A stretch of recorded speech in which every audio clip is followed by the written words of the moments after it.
Evening, you lot. How you doing? It's Middle-Aged Gamer Guy here for another Tuesday night gaming chat where we talk about all the latest gaming news and reviews from the last 7 days or so. How is everybody? Hope you're doing well. Hope you're feeling better than I am. I am still struggling a little bit. I'm not going to lie. Going to say hello to everybody here. We are live on YouTube, mobile and desktop, and also Twitch mobile and desktop. Gozzo, first one here. Good evening, sir. How are you? Kindred is our community member of the month. If we can get a shout out for Kindred, please, I greatly appreciate it. So he gets a shout out on every show. Rock Muse, hello, lovely. How are you? How are you doing? Oh, guest is here. I'm not going to show his name just yet, but guest is here on YouTube. There you go. Jesse said, "I'd love to say hi, but the dog just sneezed in my mouth." Nice. Hannah, good evening. How you doing? Big Fuzzy Panda, hello, buddy. I said bloody then. Hello, buddy. Oh, God, it's going one of those evenings. I said, I wonder why I had no music, and then I had realised I had Twitch muted. Sophie, thank you so much for your tier 1 sub. Good evening, Soph. Hope you're well. That's 52 months. You've subscribed for 55 months, which is insane. Thank you so much for the sub. Greatly appreciate it. Who else we got? Sam Stewart, how you doing? Lorraine, hello, lovely. How are you? Hey, up. It's our guest from a couple of weeks ago. It's Dan from Debug. How you doing, buddy? Good to see you. Flame, good evening. How you doing? Sam Stewart says, I'm good. Hello, everybody. Bitch says, hope you're feeling better, Soph. You could see it in your eyes. Get hydrating. I will. Don't worry. Danka, you've just been rewarded a 55 stream streak. That's 450 Mojo Bites to you, good sir. Retro says, hello. How are you doing? Good to see you. Can't stay long. I had no sleep last night. Funny you should say that. Same. I haven't slept since Monday morning, whatever it was. I don't know. Dream Consoles Online. Hello, how you doing? Good to see you guys. I'm good, thanks. Been playing Borderlands 4. How are you finding that, Gozzo? Because I thought it was the most blandest fucking game I played last year. I was really hyped for it, and I thought it was shite. But if you're enjoying it, let me know, because it's interesting, because it has got a big fan base, that game, but I love the other ones. Yeah, no worries, Sophie. Absolutely fine. Falco's here. He says, Bing Bong, what are you talking about tonight? Well, we'll tell you that a little bit later on. Jesse, you are on a 25 stream streak. You've just been rewarded 450 Mojo Bites. Thank you very much. Brian from UKGN, good evening. How you doing? The nurse's outfit is on order. Just send all medical help everywhere for everybody. Sophie, me, anybody else feeling a bit groggy. Sleep, what's that? I have enjoyed it. The gameplay, that's all. Okay, fair enough. I gave up on Borderlands 4 at level 20-ish. Yeah, I just didn't do it. Flame, you've been rewarded 450 Mojo Bites for a 10 stream streak. Thank you. Thank you, Soph. There you go. So you're all well. Before we get kicking off, I have to state, because I'm illegally contracted to do this, that we are sponsored by Foundation Galactic Frontier, the mobile game, which came out a couple of months ago. We have set a number of challenges for you to complete. 2 of you have nearly finished it, and we're only like 1 week and a bit in, and you've got until the 25th of Feb to complete all the challenges. If you want to find out more, game's completely free to play on PC and mobile phone. You can pick which platform you want to play. The idea is you've got to get to level 20 in the game. I know 2 of you got to level 17 already. Every time you hit one of those goals, it basically helps us fund the channel so that we can basically do all this shit week in, week out. So thank you to all of you that have done that, and do go check it out for the links that are there. Without further ado, because I'm already fed up on my own voice, I need to bring in my co-host, who knows the most, the one, the only, the real brains behind all this, Mr. David Jones. Good evening, mate. How you doing? I'm all right. How are you? Not too bad. Better than you, at least. I'm just like, you need some beauty sleep. I would never get beauty sleep. I'd get sleep. I wouldn't get beauty sleep, but there you go. How's you? What have you been playing? I am good, thank you. I have been playing quite a bit of Cairn since it came out last week. I believe you finished it, but I'm still I don't know, maybe I'm like halfway through or something. I think I put about 10 hours in, but I've been spending quite a lot of time like exploring various areas, trying to find stuff, which has been quite fun. There was like one area where I was trying to get these 3 parts of a particular item, they're all in different places. And the amount of time I spent is trying to find ways to get to each of these bits, because they're all on like different bits of the mountain, different heights. I think I spent a good couple of hours going around that bit. I think you could sink 25, 30 hours into that game, just find all the stuff. Yeah, definitely. Yeah. Definitely. You can probably blast through it in sort of the 10-ish hours I've spent on it so far.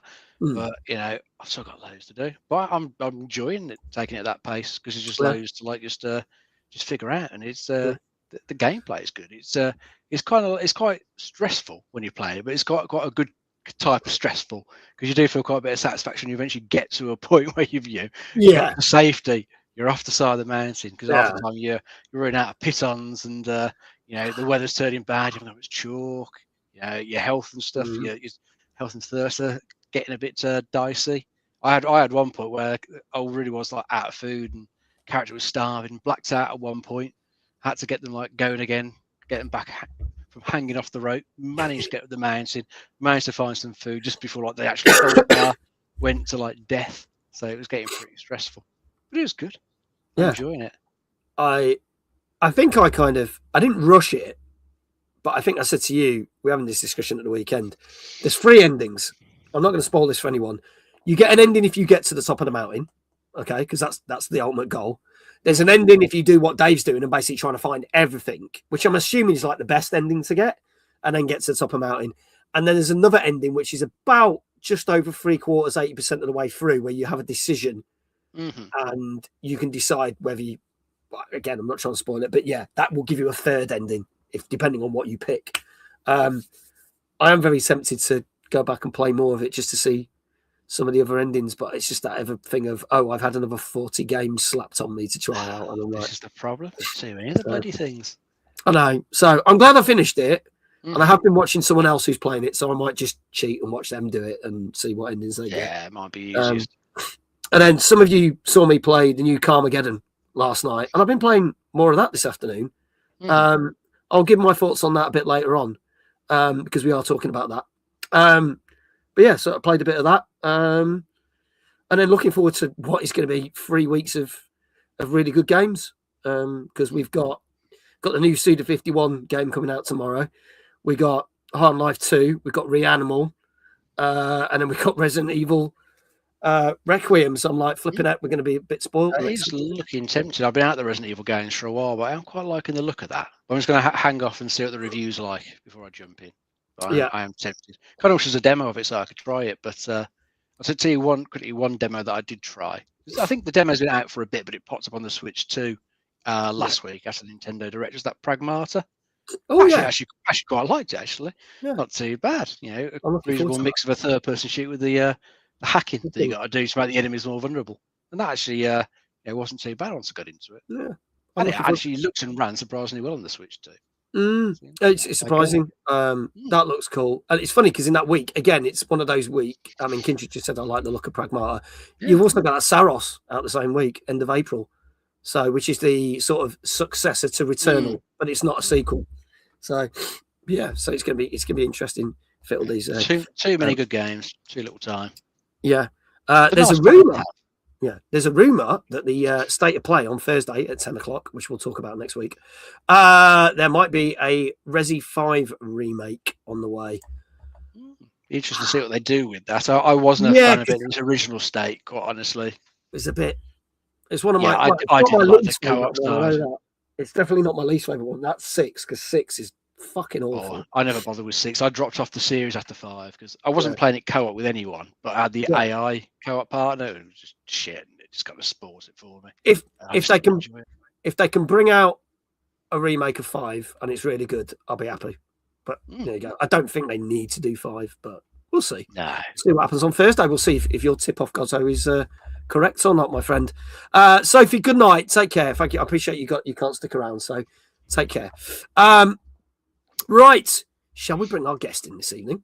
I think we should. So we've got a flurry of events we've been talking about over the last couple of weeks. Obviously, a couple of weeks ago, we had the lads from Debug talking about their event at the end of April.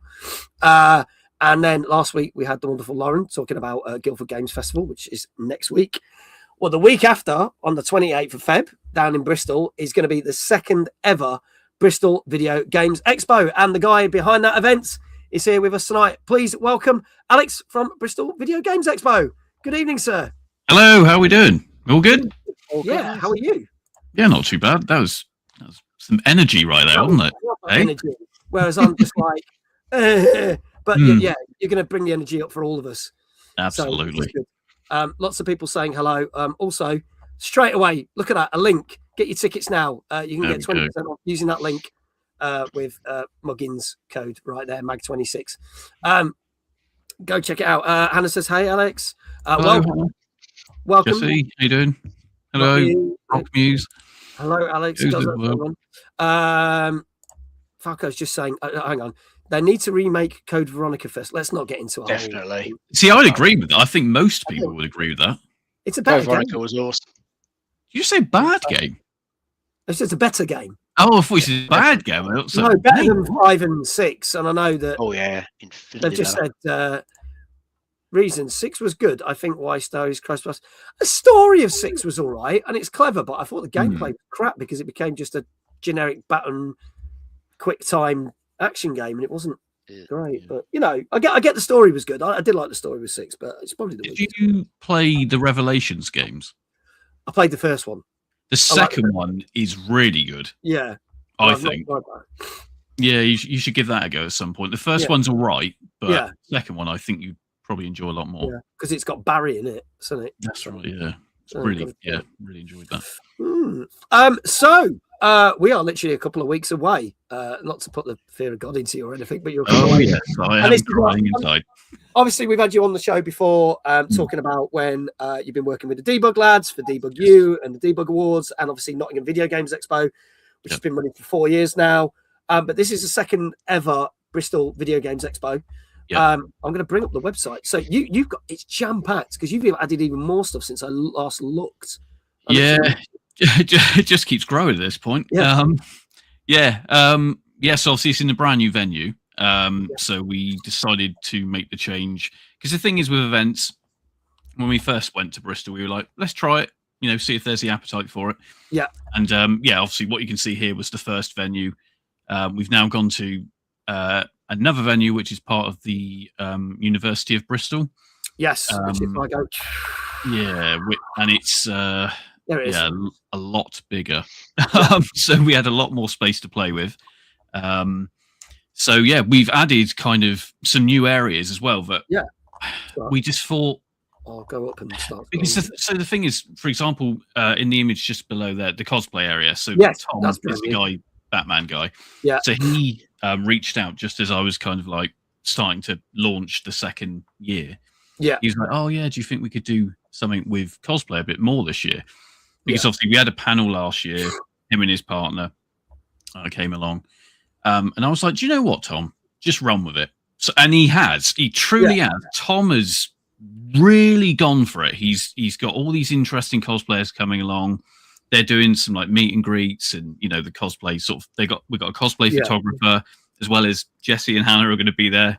Oh, yes. Everything. Yep. So we've got a massive crew of photographers this year. But as well as that Pokemon area. So one of my friends, Jed, he runs a podcast called the Pika Powers Podcast, and it's the 30th anniversary, I believe, near enough the weekend of the event. Okay. So we're like, let's run with this because again, people might say, well, hold on, that's not gaming, but hold on. When I first remember Pokemon, it was the games more than it was the series, right? And a lot of it feeds into things like cosplay and and Pokemon. So I was like, let's do that. What else? We've got arcade machines this year. Brand new. That's a first for us. As well as that, got the voice actor panel. So JD, the guy on the left with the beard, he reached out. He's like, "Can we do a voice actor panel?" He just emailed me out of the blue, and I was like, cool. "Yes, please." So loads of guests. We got the Oliver twins. We've got obviously James Hannigan, who you're going to be interviewing. Yeah, I'm going to be talking to this gentleman there, BAFTA award-winning composer. Yeah, he's worked on so much as well. Yeah. John Riggs coming all the way from America, flying all the way in. Yeah, he's such a lovely guy as well. So he is, and he's a tall dude. Yeah, he's big. I didn't realise he did wrestling stuff as well because I've seen some stuff. I was like, Jesus, okay. So, yeah, if you watch his like shorts or his like Instagram stuff, he's because I think I don't know if he does like announcing or he acts like a manager or whatever it is. Yeah. So yeah, he does that. But yeah, we got Frank Gaskin. He's talking about his games that weren't. Obviously, he's got his book and the website. And then we've got Duncan Gutteridge, who obviously did the art for Sonic 2 and 3, I think. Yeah. The European versions. He's doing a talk as well. He's going to be there all day. Is he going to do live illustrations? Like, because I've seen him at other events, and he does that thing where you interview him, and then he's doing it as he talks, which is really that's what he's going to be doing. Yeah, he's going to be doing it live on stage at the same time as being interviewed. So that will be that's pretty cool. Yeah. And then we got a ton of trailers. There you go. Loads of trailers. So all the types of things related to gaming, Pokemon, then they're going to be here. And to be fair, a lot of these are kind of staples of our events now, like Saw Thumb, Right Sprite, Dream Consoles, Retro Bristol. They're all awesome. I think Barry's in the chat, actually, Dream Consoles. Yeah. Or he was a second ago. Yeah. And then Matt, obviously, Light Gun. Matt usually goes to Timeless, right? Yeah, he does. Yeah, I think he's a staple for both. I think he's a staple for every gaming event ever going. To be honest, I think he is, to be fair. But he's such a good dude. He is. But yeah, and then obviously we got the expanded debug indie game area, which is sponsored. We haven't actually announced this anywhere yet, or I can't remember now. Sponsored by Secret Mode. Oh, nice! So we've got it. It's not actually listed on the website yet, but it will be. So yeah, and the list of the games that we've got there aren't. There's even more to add to the website. So they'll be getting added soon. Last year, again, as it was a first event, we had like 5 or 6. Yeah. So not many people had heard of the event. And yeah, I think we've now got 29, something like that. Yeah. Falco says, have you got a Street Fighter competition event? Yeah. No Call of Duty or anything like that?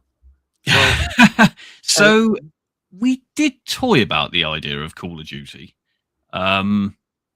It's not something we would never do. It's something we could potentially do. Yeah. But at the moment, we've literally used up all the space. So, yeah, I would love to be able to add even more. But currently, because we've got obviously the LAN areas for Quake 3, Minecraft, a new one for us this year, because we've got a lot of families coming. We sell a lot of family tickets and children's tickets. Not that everyone who plays Minecraft's a child, but what I mean is it's their it's their type of game. Everyone loves Minecraft. Yeah. Nintendo Bristol, they'll be doing their Mario Kart tournaments. A retro gaming area. Yeah. Naturally. Amazing. Yeah, I mean, I think that's pretty much it. Yeah, and we should probably give a shout out to the sponsor because I don't know if he's watching or not. Yes. But, the wonderful Mark from the Gaming News Agent, who is sponsoring the event. Is it on? It's on the thing, isn't it? It's on right at the top. It should say. Yeah, there we go. Event sponsor. There you go. So yeah, that's pretty damn multi-pack. So starts at what, 10 o'clock? Yeah. So for VIP ticket holders, which obviously we've sold out of those ones. That's from 10, and then from 11, it's every other ticket type. So families, adults, children, etc. Cool. I should pull up the schedule actually. There you go. Oh, there you go. Guess being a Street Fighter 2 Turbo tournament. There you go. There you go, Falco. Just for you, good sir. 11 a.m., 12 p.m. Duncan Gutteridge, 1 p.m. the Oliver Twins. The voice actor panel at 2. James Hannigan at 3. Good. I know what time I'm on now. I was going to message you next week and go, what time do you need me? 4 p.m. Frank Gaskin, and then also the gaming areas. Obviously, the arcade's open all day. Day. All these are all day. Literally all of that is throughout the entire day. A shout out to actually Computer Nostalgia Heaven. So he's always been at our Nottingham events, and he wanted to come down for Bristol last year, and naturally, absolutely. So he's got a lot of development consoles and kind of prototypes that you just don't really see. So big shout out to him. He's supported us from day one as well. So nice. That is a stacked lineup, and it finishes about 5 o'clock, 6 o'clock. About 5. I mean, it can overrun slightly. We've been told by the venue that we don't have to be out until God knows what time. So if it continues on, it continues on. But yeah, the actual posted time is till about 5 o'clock. Okay. Falco says, I'm not a big fan of Street Fighter games, but they are fun. I won't compare. Yeah. Give it a go. You never know. You might win. You never know. Depends who's there on the day. Yeah, it does, doesn't it? You don't know. You might have some hardcore fans, or you might just have some part-timers just button mash. You might beat them. You don't know. I think the issue we had last time was Quang turned up, and obviously Quang's yeah, he's obviously a massive Street Fighter fan, and he's amazing at it. So, damn. Okay, remind me never to play a challenge with him. He was literally on the show a couple of weeks ago. So, yes, yeah, I'm not going to play any games with him because I've got no chance of winning that. Yeah, he's very good. So, if you want to get your tickets are on sale now. Obviously, the VIP tickets have gone completely. But you can get 20% off tickets by using the exclamation mark in the Twitch chat, and I'll drop the links in the YouTube chat in a minute. Exclamation BVGE. There's a code MAG26 will get you 20% off all tickets. The tickets aren't expensive, are they? Really, it's probably one of the best value for money events I think in the UK. I'm not going to lie. So, and that was kind of what we wanted to do with this. Is it's not. Basically, every penny that pretty much goes into it or gets from tickets pretty much goes straight back into it. So, for example, the sponsorship from Secret Mode has gone towards hardware. Of course. To aid in the indie area. And, it's the same with the Gaming News Agents sponsorship. It's gone into things like advertising and, all those bits and pieces. And we've just tried to drive down the price as much as we can, and in fact it's cheaper this year than it was last year, and most events can't really say that. No, I don't think there's any events that can say no. And that's kind of what we've done is we want anyone who wants to be there to be able to be there. For example, because we want to get a lot of students involved, they get 30% off. They can apply online. Also, we've reached out to quite a few universities that have snapped them up, to be fair. With group bookings of over like 6 to 7 for students, they get 50% off group bookings. So it's all about, let's get everyone there. Let's get the gaming community together. And that's kind of what it's all about. And that if we can keep the prices low, that's what we'll do. Yeah. I like that, Hannah. Fancy going, Jesse? Something tells me you're already going to be there. I know a couple of people have bought tickets. Lulu's in the chat. Hello, Lulu. Lulu bought tickets. I was going to say we've seen your code come up quite a few times, so that's good. Yeah, so we appreciate that. Thank you, everyone, for buying tickets and supporting the event.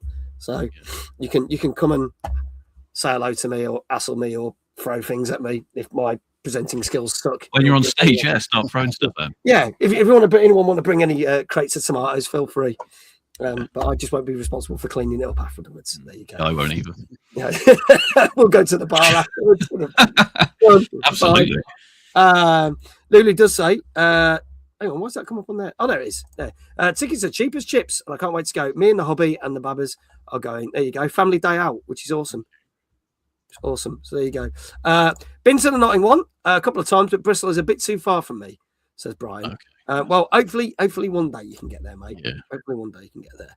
So there you go. If you want any more details, click that link that's in the chat. It's in all the chats, all the YouTube and Twitch chats. We'll keep dropping it in. But shall we start the show this evening? Let's do it. Okay. So let's do what I normally do. Let's turn the chat on there so people can see it. And let's hit this button because it is our 252nd show. Tonight we're going to discuss games such as Dragon Quest 7, Reimagined, My Hero Academia, All's Justice, and Nioh 3. Nioh 3? Nioh 3?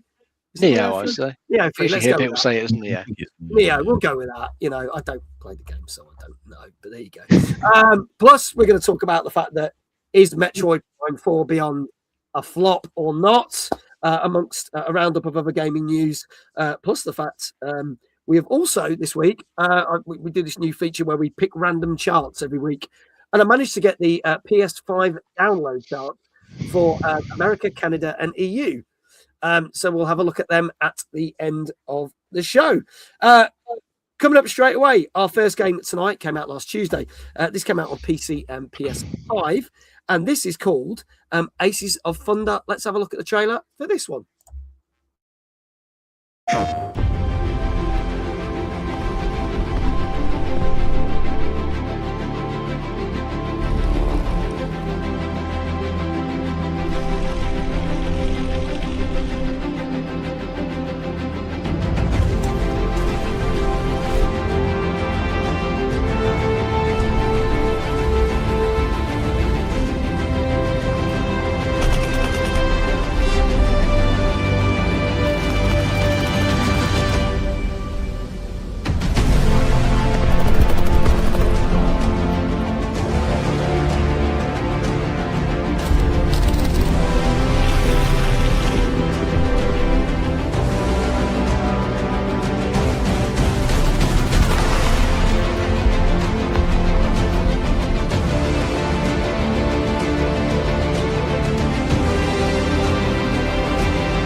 There you go. That is Aces of Thunder, which came out this time last week on PC, PS5, and PSVR 2, and a number of the PC VR sets as well. I mean, everyone's saying how amazing it looks. That's definitely a thing there. There you go. Brian says games that you sit down at the VR are best. Yeah, because you don't get dizzy. Not bad. Super Ninja, not bad. Not bad at all. Dave, tell us a little bit more about this one, please. Yes, this is fairly sort of going for physically accurate flight sim models in this one, and saying like damage you're doing to the player is all meant to be physically accurate. And it's mentioned a single player campaign. I don't really think it's got like an overarching story through it, but it's got like a number of missions that you can fly, set in like World War I, World War II, like some of the main battles in the theatres of war for those ones. So you can play through those if you want to, or you have got the option of going in multiplayer. Play with a few of the mates. So getting a flight formation, take on the enemy. That sort of stuff sounds really cool. I like the way it's either VR or not VR. So if you haven't got the VR headset, you can play it on a flat screen. If you've got VR and you've got the stomach for it to handle those sort of barrel rolls that you can do, then you'll probably feel even better in that, because I've played some games where you sit in the cockpit flying around, like Star Wars Squadrons was quite a good one. Yeah. You do feel properly immersed because you're looking around and seeing everything that's going on around you. It is completely different level than playing it on a flat screen, but you definitely need the stomach to take it. Because as I say, looking at those barrel rolls, and I did play another similar type of game on the Quest a while back, and that did make me feel like a little bit off, doing stuff like that, the fast movements. So you definitely need your VR legs for it, I would say. But it looks really nice. Gorgeous graphics in there. Yeah. It's absolutely stunning. So I would be tempted to give it a go, but I think I have to keep a sick bucket next to me just in case. There you go. Alex, a bit of flight sim / war sim as well. What are your thoughts on this one? Do you like the look of this?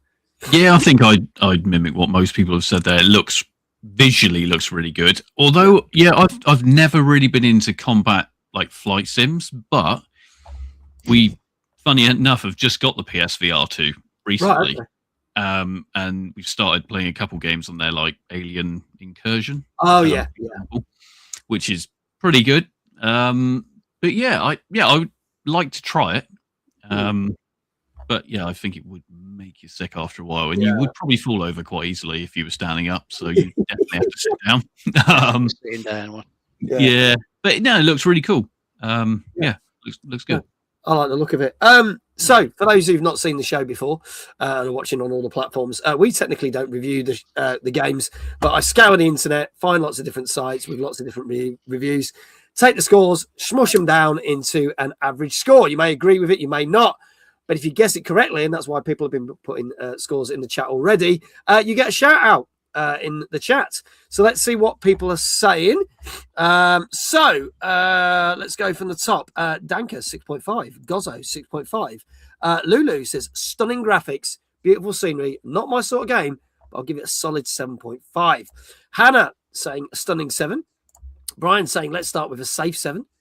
What else we got? Rock News, 7.5. Flame, 8.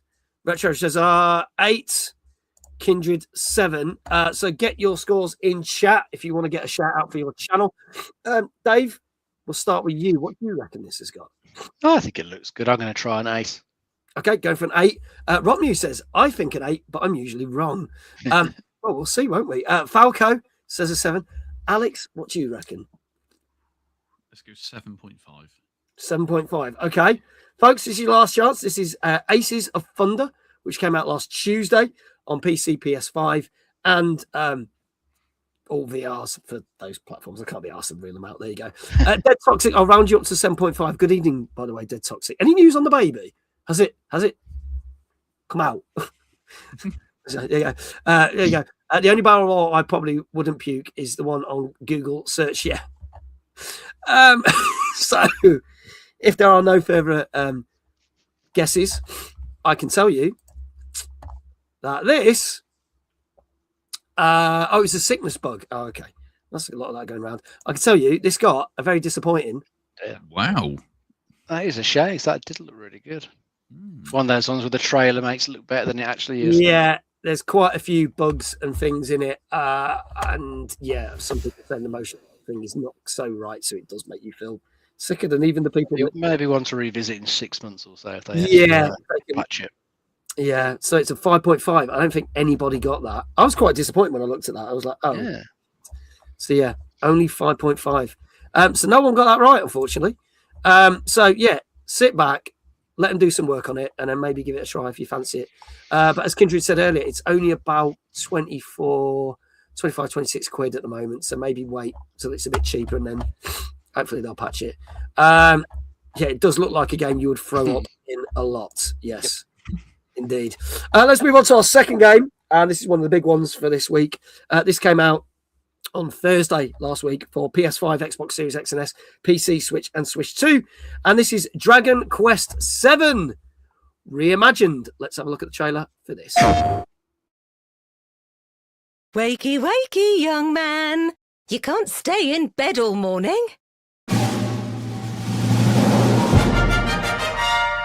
I've always hoped that somewhere out there were other places, other lands to be discovered.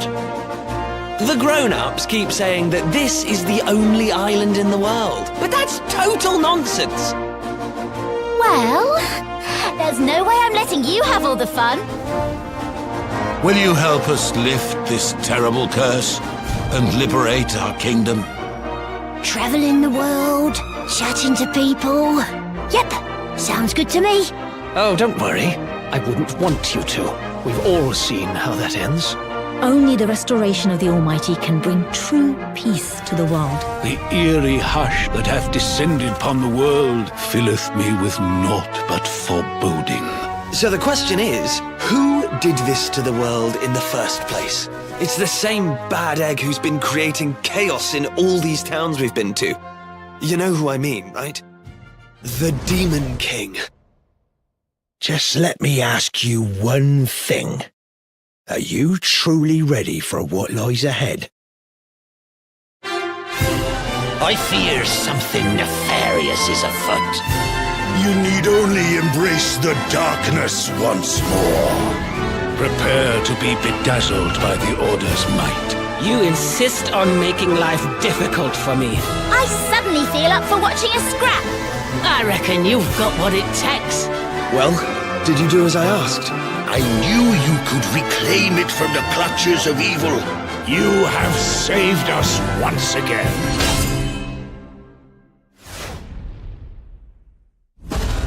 Foolish puppets. Your so-called Almighty was long since cast into oblivion at my hand.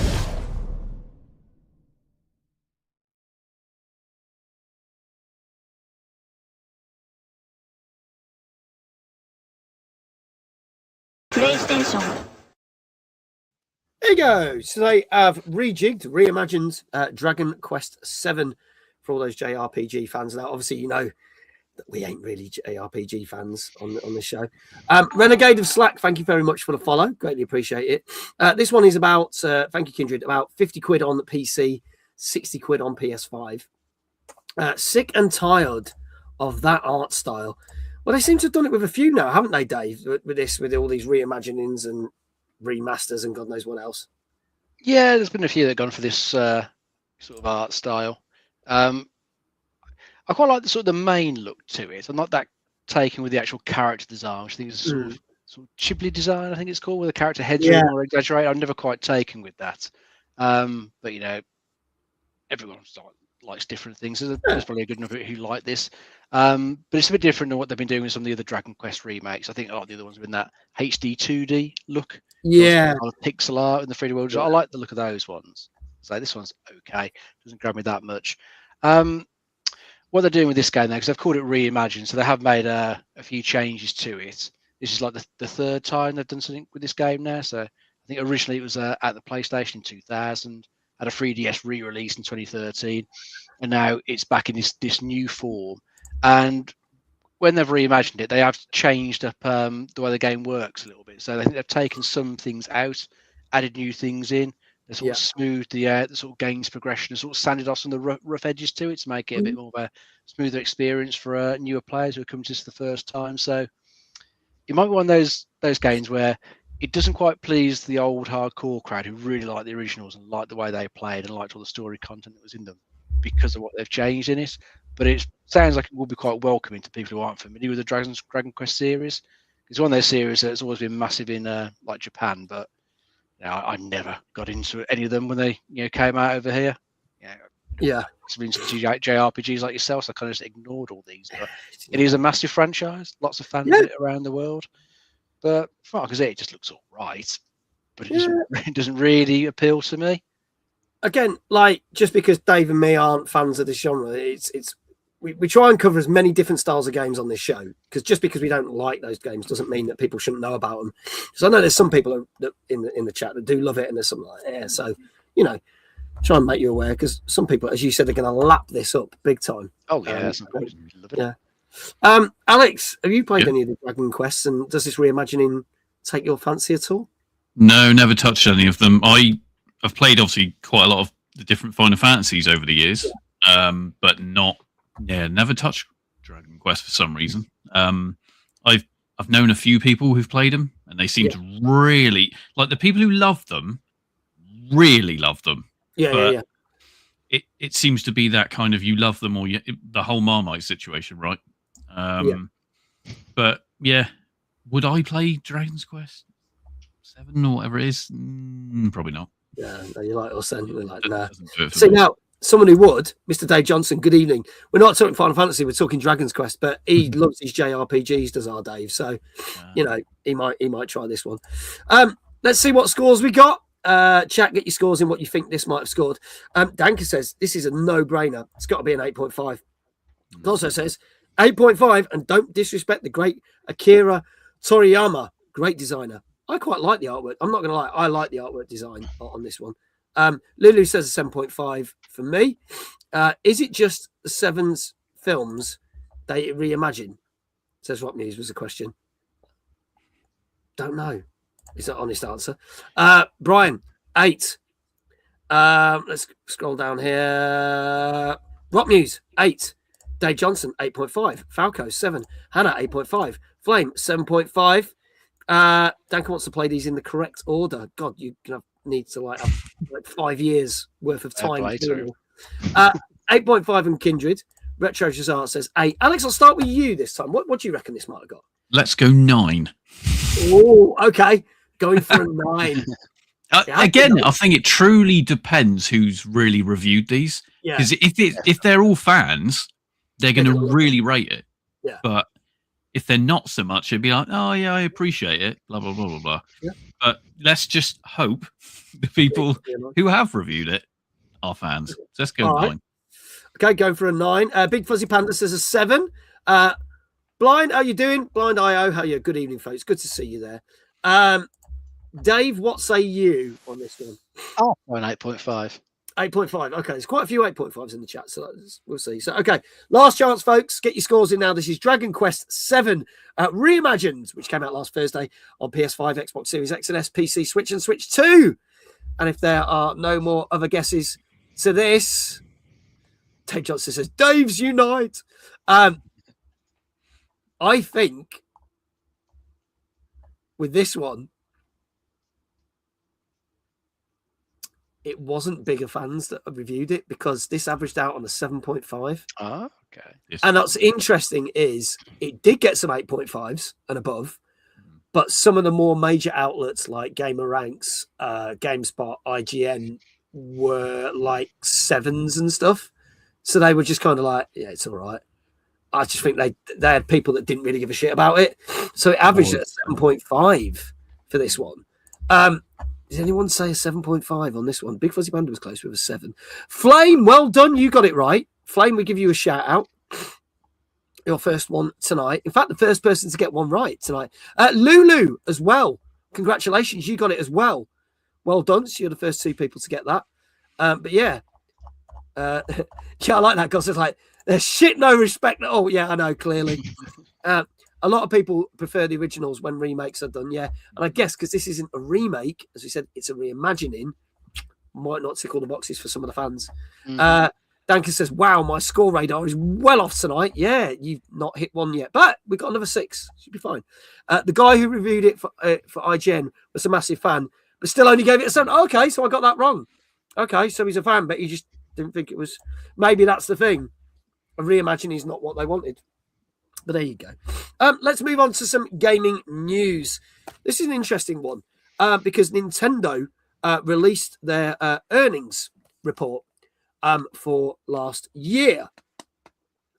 And there seems to be something missing from it. There was a little known game that people were waiting a long time for, which both Dave and me played, called Metroid Prime 4 Beyond. Now, it kind of got in my top 10 games of the year, but I did say it would have got better if it wasn't for the fact there was a lot of filler at the end and there was shite. Like if you cut that last quarter out at the end, it would have been a perfect game, but they kind of ruined it because of that. What's interesting is they've announced a load of sales for all the other games. So literally the month before, we had Kirby Air Riders. That sold 1.8 million, well, done 1.8 million units. So that's done really well. Mario Kart World, since its release, has a combined total of, with console and without console, 14 million copies. And as we know, it's still the number 1 game in the UK sales charts right now, as it stands. Or it was last week anyway when we talked about it. And not doing too bad because they gave it more of a push. It came out in the summer and gave it more of a push during Christmas, was Donkey Kong Bonanza, which got 4.25 million units sold. What's interesting is we saw a lot of Nintendo games coming back into the top 10 chart last week, but Metroid wasn't one of them. And it seems to think that they're thinking it's possibly sold less than 1 million. And the question is, if that's the case, why have they left it out? And why do we think it hasn't sold well? So that's my question to Dave and Alex. And chat, get your thoughts in. Let us know. I think Metroid, it isn't one of Nintendo's most popular franchises. You know, it's been around a long time, like the Marios and the Zeldas, but I just don't think it's ever sold anywhere near as well as those ones. Yeah. Plus, the reviews weren't that favourable to it. They weren't bad, but no, it wasn't like a game that got a 9 or anything like that. No. It was more around the sort of 7.5 mark. Yeah. So it was just an okay game. Plus, it's the 4th in the series that probably a lot of people aren't that fussed about. So, probably just didn't sell a huge amount because of a few of those factors. Yeah. I still enjoyed it. It was a good game, but it had its problems. Yeah. So I hope if they do a 5th one, they can improve on it. Yeah. So definitely a lot of areas that they could improve on from the 4th one. Yeah. Alex, did you get to play this? No. I haven't played a Metroid game in a long time. Right. Okay. Can't even remember the last one I played. Yeah, but I don't know. I think with Metroid, it seemed to release, but they didn't really shout about it as much as their other Nintendo titles. I seems feel like it. Yeah. Yeah, it just didn't feel like it had the marketing push like they would normally have. I don't know whether Nintendo Direct did it. They gave Kirby Air Riders 2 full Nintendo. Yeah, I couldn't believe that. Anything like that. Yeah, it's weird. Don't know, because you would think the fans of like the older ones would be like all over it, but yeah, it's interesting because there was a lot of hype surrounding it with the build up to it, and then as Dave said, Nintendo Direct didn't really give it a lot, and then it just kind of came out, and it was like, okay. I'll be honest, I Kirby Air Riders is a great game, but it's not as fun as I actually think it's not as fun as Metroid. But do you think that they were kind of like, oh, we've been trying to get this out for a while, it's delayed, but now it's come out, we realise it's okay, so we don't really want to make a fanfare about it? You would hope Nintendo wouldn't do that, would you? Nintendo aren't normally like that. So they don't want to shout about it so they can recoup the money back on it. Because exactly. It's been relevant for years. Must have cost a chunk to make. I've only seen the last couple of weeks some adverts for it, weirdly. So it's almost like they're trying to push it now, which is weird because they did that with Donkey Kong like 3 months later. It did really well, and then they were pushing it all the way up to Christmas. But as Brian said, the week Metroid came out, the only Nintendo adverts showing at the cinema were Mario Kart and DK.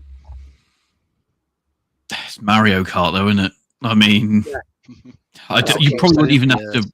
Well, you wouldn't have to run an advert, and Mario Kart would still sell. Yeah, you know, 14 million units sold so far, and probably still going, and probably will. Mario Kart 8 is still in the top 10 UK sales charts, and that's been out donkeys.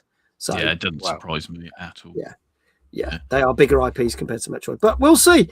It might come out in the next earnings report, but it just seemed weird that it's almost like they were kind of going, we just won't talk about it. Everything else they announced, but just shoved it to the side. But there you go. Poor old Samus. There you go. Let's move on to our next game. This is a game that is on early access, which came out on Thursday on PC and is part of a game preview on Game Pass. This is the strategy game Menace. Let's have a look at this.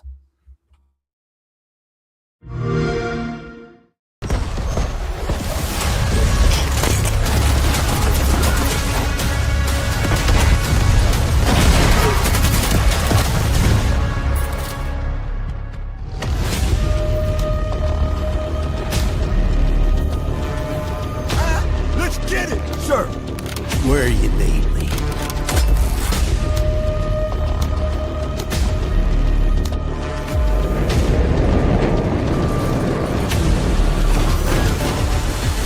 Should have never come here.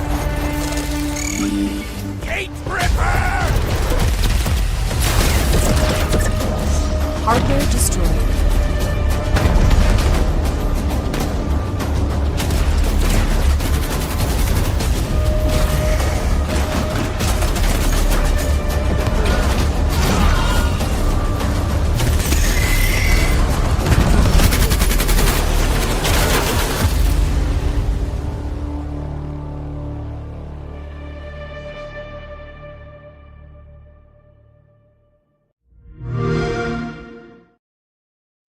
There you go. That is Menace, which came out on PC in early access and is also part of PC Game Pass last Thursday. Tell us a little bit more about this one, please, Dave.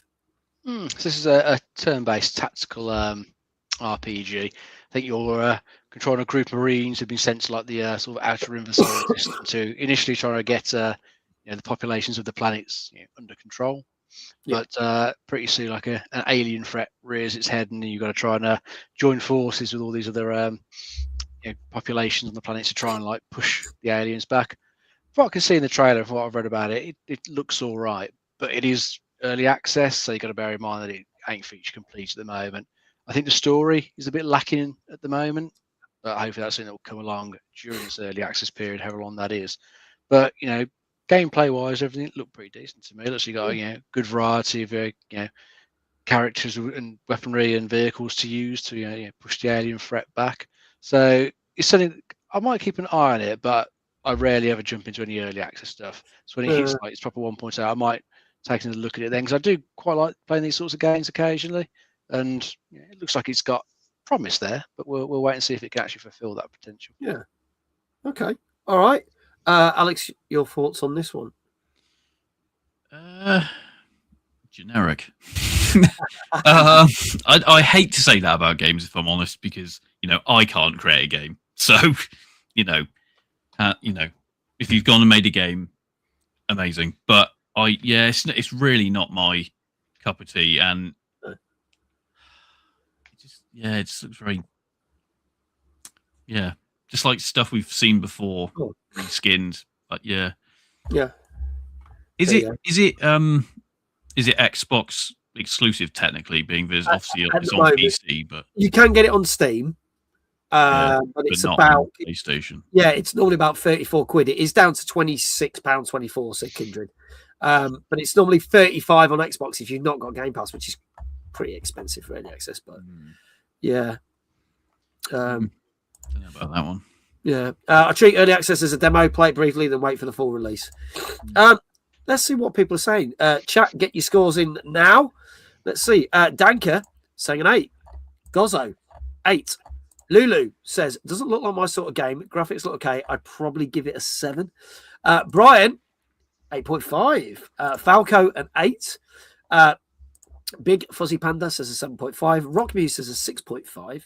Hannah says an 8. Mr. Johnson says a 7. Flame says a 7. Dave, we'll start with you. What do you reckon? I'll try a 7. Going for a 7. Okay, Retro are also saying a 7. Kindred with an 8. Alex, what do you reckon? Yeah, I'd probably say 7, but to be a bit different, let's go 6.5. Okay, 6.5. So on the lower end of the scale. Last chance, folks. This is Menace, which is in early access on PC. You can also get it on PC Game Pass, which came out last Thursday. Dave's Unite again, says Dave Johnson. Let's give me the thing. I can tell you that this, for early access, got 8 out of 10. Really? Yeah. Now, this is surprising because we get a lot of early access stuff, and some we get some really awful scores, and then the game never sees daylight. Or we get some that are awful and it gets better, but it's still not great. Or we get some that are middling and then they get better. This one's coming strong. The reviewers have basically been saying with this one, yes, there's a lack of story, so it's a bit incoherent. Yes, there's only 3 kind of worlds, but the performance on it is very, very good for a game of this type. So it's almost like they've not fleshed it out, but the actual gameplay mechanics are spot on. I think Kindred just said there, I just saw. Where is it? That's high for an early access. As most are low due to bugs. There's hardly any bugs in there. So there you go. So we're going to start shouting people out. Kaylee, welcome on in. How you doing? Let's have a look. Let's see. Who said 8? Danker, well done. You got it right. We'll get you a shout out. Gozzo, you get a shout out. Falco, you get it right. You did say, do I get a prize? We'll give you a shout out, Falco. That's about as, otherwise we'd be bankrupt if we were giving him one prize. Hannah, well done. You got it as well. Kindred as well. There you go. Thank you so much. They've done all those shout outs. There you go. I'm going to blow my nose. There you go. Really sexy. There you go. Woo! Yeah. If you are interested in that, go check it out because it's getting good reviews. Good reviews indeed. And from tactical games to something a bit more obscure. This also came out on the Thursday on PC, but isn't on Game Pass. This one is called Hermit and Pig. Let's have a look at the trailer for this one because this one's a bizarre one.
I found myself bopping away to that one. I quite like that. That was quite good. Little tune. Yeah. Dave, tell us about this one, because obviously there is some turn-based combat in this. So it looks like it's a form of RPG, but it looks like it is. It's a sort of narrative heavy sort of RPG, or playing as a hermit who's trying to sort of live in the outskirts away from everybody else with his pig, and then just go like foraging for mushrooms, but they end up getting caught up in some bigger, I think, corporate conspiracy that's affecting nearby towns, and they go to end up going to investigate. Yeah. Looks okay. I quite like the art style to it. Fairly simple, but it looks nice. And as you can see from some of the gameplay stuff that came in there, you have got like combo based fighting that comes up in there. So I think you're just doing like button presses just to sort of keeping time to the combos. But then you have got this sort of social anxiety driven dialogue system, because you're a hermit trying to keep away from you're socially anxious. So if you're going to say like the wrong thing in a conversation, I think you get like cringe points taken away from you. So you've got to be careful, pick the right thing to say, try not to end up too anxious about it. So it looks interesting, and it sounds like it's a game that is kind of like made for like everybody, because there's certain aspects of it you don't like. You can knock loads of things off in the options. You can just make it completely just story based if you want, ignore all the other stuff. So plenty of options for people to play it the way they want. It looks like quite a cool little game. Yeah, I do like the look of it, to be honest. I'd give it a go. Yeah, cool. Alex, your thoughts? Yeah, love it. Over the top craziness. I love that, and it mixes like so many different kind of like game types in there as well. It's really like the look of that. Yeah, cool. That's my kind of crazy. That I think that's perfect. Okay, sorry, it made me laugh. JL, good evening. How you doing, buddy? Great to see you. Welcome on in. Let's see what people are saying. Danka says I'm in love with this one. 9 out of 10. Apparently this is £11.51 on Steam at the moment, but normally £12.79. So that's not bad at all, is it? Compared to pretty decent either way. Lulu's like, what the fuck is this? I love it. I need this in my life. 8.5 from me. Hannah says, oh, cute, an 8.5. I don't think I'd like it, says Rock Muse, but I think others would. 8 out of 10. Gozzo, going for a 9. Brian, 8.5. And Flame for an 8. Chat, get your scores in now to get a shout out in the chat. Retro are also saying an 8. Alex, I'll start with you. What do you reckon this has got? 8.5. 8.5. Okay. All right. Dave, what say you? I'm going to try an 8. Going for 8. Everyone's scoring quite highly tonight. Falco with a 7 there. Last chance, folks. This is Hermit and Pig, which came out on Thursday on PC. And if there are no more, another video had the phrase, oh, I'm startled, sorry I farted, then he lost cringe points. Yes, 8.5. There you go. That's right, Kindred Street. Big Fuzzy Panda, 7.5. Everyone likes a good fart joke if it's delivered, raspberry. Let's have a look. I can tell you this got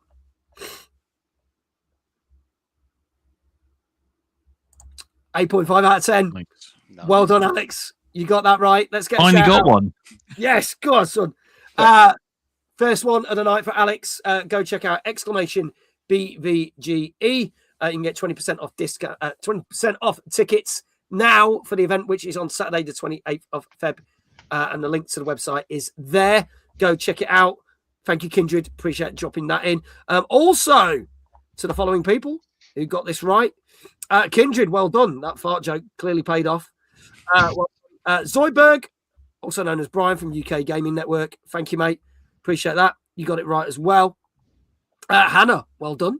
You got it right. And Lulu. Lulu seems to be doing pretty well tonight. She's doing pretty good. So there you go. I think that's a second one out of 4, I think, on that one. So there you go. Well done to everyone there. And as I always say this, because we're halfway through the games, all these people are getting shout outs, and thank you to the mods for doing the shout outs, but they've all got links. Please do click on them, and please do give them a follow, because they come here every week to watch us two yatter on about games every week. So please do go support them as well, because we want to spread the love a bit, especially as we're getting near to Valentine's and all that malarkey.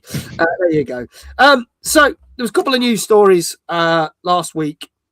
I'm just going to kind of skim over a few, because some are just kind of like, yeah. I'm going to be honest. I did and R about talking about the Nintendo Direct, and I saw a few people in my Discord basically going, "It's all right," and I kind of thought the only game that I was interested in was Turok. And it's funny because we said a couple of weeks ago, Turok was supposed to come out last year, and it was in our top 50 games to look out for, and then wasn't even mentioned in games to look out for this year. And then they kind of went, "Yeah, it's coming out." Still no firm date, but that was the only game I was interested in. Everything else was just a bit meh. So we're not really going to concentrate on that. But there's a couple of news stories that did catch my eye, and I'll kind of get Dave and Alex to comment on whichever one they think is the most important one out of these. First news story of the week was the fact that the Take-Two Interactive basically said that, believe it or not, GTA 6 is on track for the November the 16th release. And there was rumours that to make sure that it gets that release and doesn't get delayed again for like the fourth time, it would come out digital only. And he went, nah, that's not how it's going to happen. So the CEO basically said it's going to be physical and digital. If we're going to put them out, we're going to put them out both together, which I think is cool because we are seeing more and more of these games that come out digital, and then 6 months, 12 months later, if it's done well, it gets a physical release. So nice to know. Yeah, November the 16th, but didn't say what year. Yeah, 2097, I believe. That's cool. There you go. But at least you can get the physical and digital at the same time after the world has ended. Also, PlayStation, also like Nintendo, released a load of figures for their end of year accounts. And Ghost of Yoti, which we saw enter back in the game charts last week, has exceeded sales more than its predecessor, Ghost of Tsushima, in the same time period. Now, it has shifted over 3.3 million copies in its first month, because obviously it came out in November. Or was it October? But I think by November, within the first month, I think that's right. It came out in October. By November, 3.3 million copies had been sold. And what's interesting is Ghost of Tsushima, which came out back in 2020, obviously pandemic and everything, also was slightly cheaper because it was on PS4, because PS5 wasn't around then. That, in the first 3 days, shifted 2.4 million copies in the first 3 days. It then, 5 months later, managed to shift up to 5 million. And as of August last year, has shifted 13 million copies. So if you take the fact that this new game is more expensive, it is actually on track to be doing better than Ghost of Tsushima. So Ghost of Yoti is doing very well. And as we saw, it was like number 22 and rocketed back into the charts. So it's doing very well. Final thing, Baldur's Gate 3 fans, maybe rejoice, maybe not. If you want to continue the story of Baldur's Gate 3, you might be able to in the brand new HBO TV series.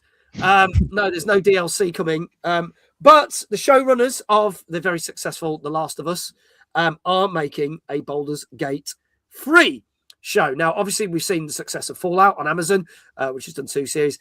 And The Last of Us, first series, very good. I'm not going to comment on the second series.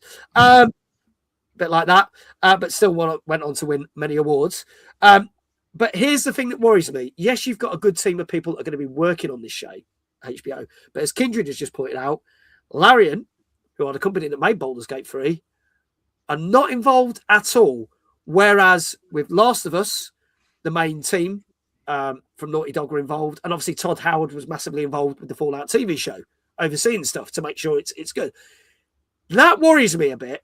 And apparently it is to do with the fact that Baldur's Gate 3 licensing is quite complicated, because technically Baldur's Gate 3 is a form of Dungeons and Dragons, and Dungeons and Dragons is owned by MB Games. So they're technically working with MB Games to do things. So why not call it just Dungeons and Dragons and not Baldur's Gate 3? And I don't believe at the moment there's any announcement that there's any of the characters that were in it. So it's a bit like, okay, which is a bit worrying. So those are a couple of the news stories. I'll get Dave and Alex to comment on what ones they thought were like a bit dodge or interesting. I'll start with Dave. Any of those catch your eye?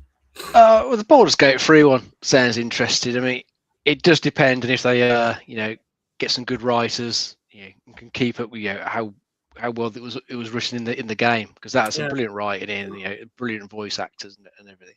If they can keep at that level of writing in the series and not, try to change too much, perhaps, then maybe it might have a chance. But for every Fallout TV show, we do get like a Halo TV show.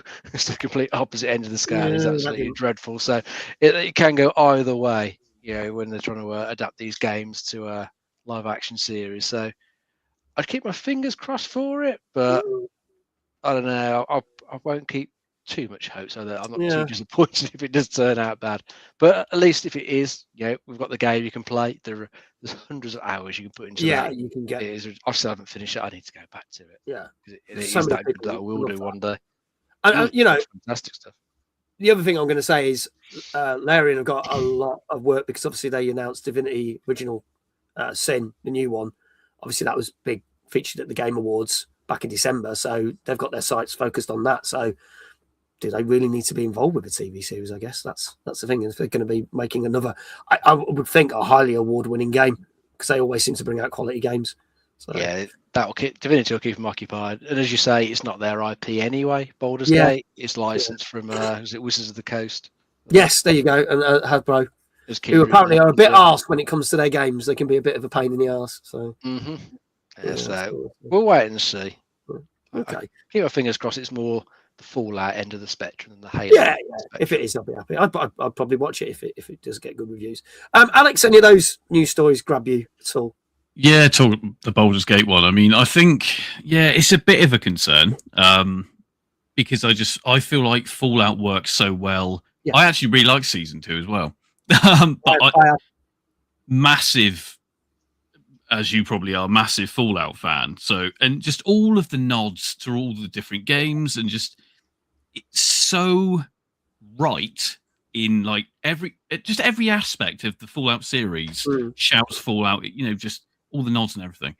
Yeah. But my concern is they've gone, oh well, Fallout's done really well. Baldur's Gate 3 was a really popular game. Yeah, everyone loves it. Let's make a series, and do you know what I mean? It just feels like I do wonder. It's happening more common because we are getting the God of War TV series as well. It's the same with the BioShock TV series that's meant to be coming at some point. It's like, are they all just now going, well, things like Fallout was popular, let's do our own thing? Yeah. Oh yeah, and that's it. If you can make some more money out the franchise, why not? Yeah, but gamers aren't stupid. If they love a franchise, they'll know if it's not sticking to what they love, or it's not even working around similar storylines. The Halo show is a great example of that. Yeah, I haven't terrible touched that with a bar. Ironically, I've still not watched that, and I did say I was going to watch it, but it's coming off Netflix at the end of the month, so it looks like I'll have to give that a miss. Yeah. You're not missing anything, mate. Yeah, really I still not. Just like The Witcher, I say I've not watched The Witcher, and that's done 4 seasons, and then Henry Cavill came out of it. I'm like, oh, would I watch that? I suppose it depends. Are they doing a Baldur's Gate TV show, which they could use the role-playing game as their years or source of material, or is it Baldur's Gate 3 TV show, so direct from the game? Again, don't really know. And the only other one that's a good exception, I've not seen this, but loads of people have spoken very highly about it, the Twisted Metal TV series. I haven't watched that yet. Yeah, I keep hearing great things though. So I would like to see that. Weirdly, I think over here you have to watch it on ITV Player of all fucking things. I think something like that. Yeah, I was like, really? Okay, great. Yeah, thanks. Yeah. There you go. There you go. It's good. I've heard lots of good things. Lots of good things about that. So I would like to see that. So there you go. Anyway, we'll see what develops with Baldur's Gate 3 and whether GTA 6 comes out in 3047 as predicted. We'll let you know with more updates. Talking about TV series, we have now got our next game coming up, which also was on PC and came out last Thursday, and starred a woman whose name I can't remember, but she was in Hollyoaks and she was in the first season of Game of Thrones. You may recognise her. Can't remember her name at all. But check this out. This is a new interactive game called The Run. A very good morning, everybody. So I have traveled to northern Italy, world famous for its running trails. It is a little bit isolated, but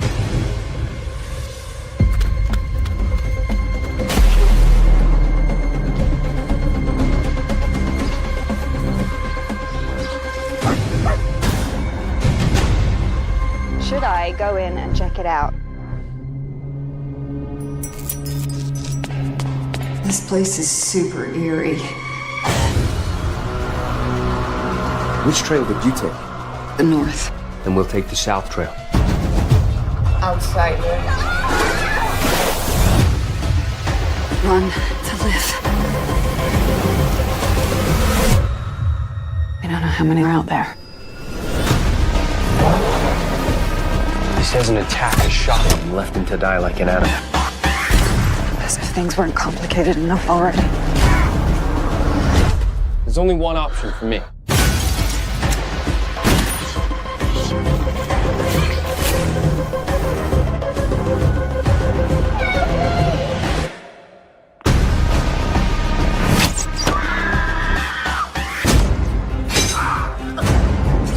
There's only one way to make sure he doesn't follow us again.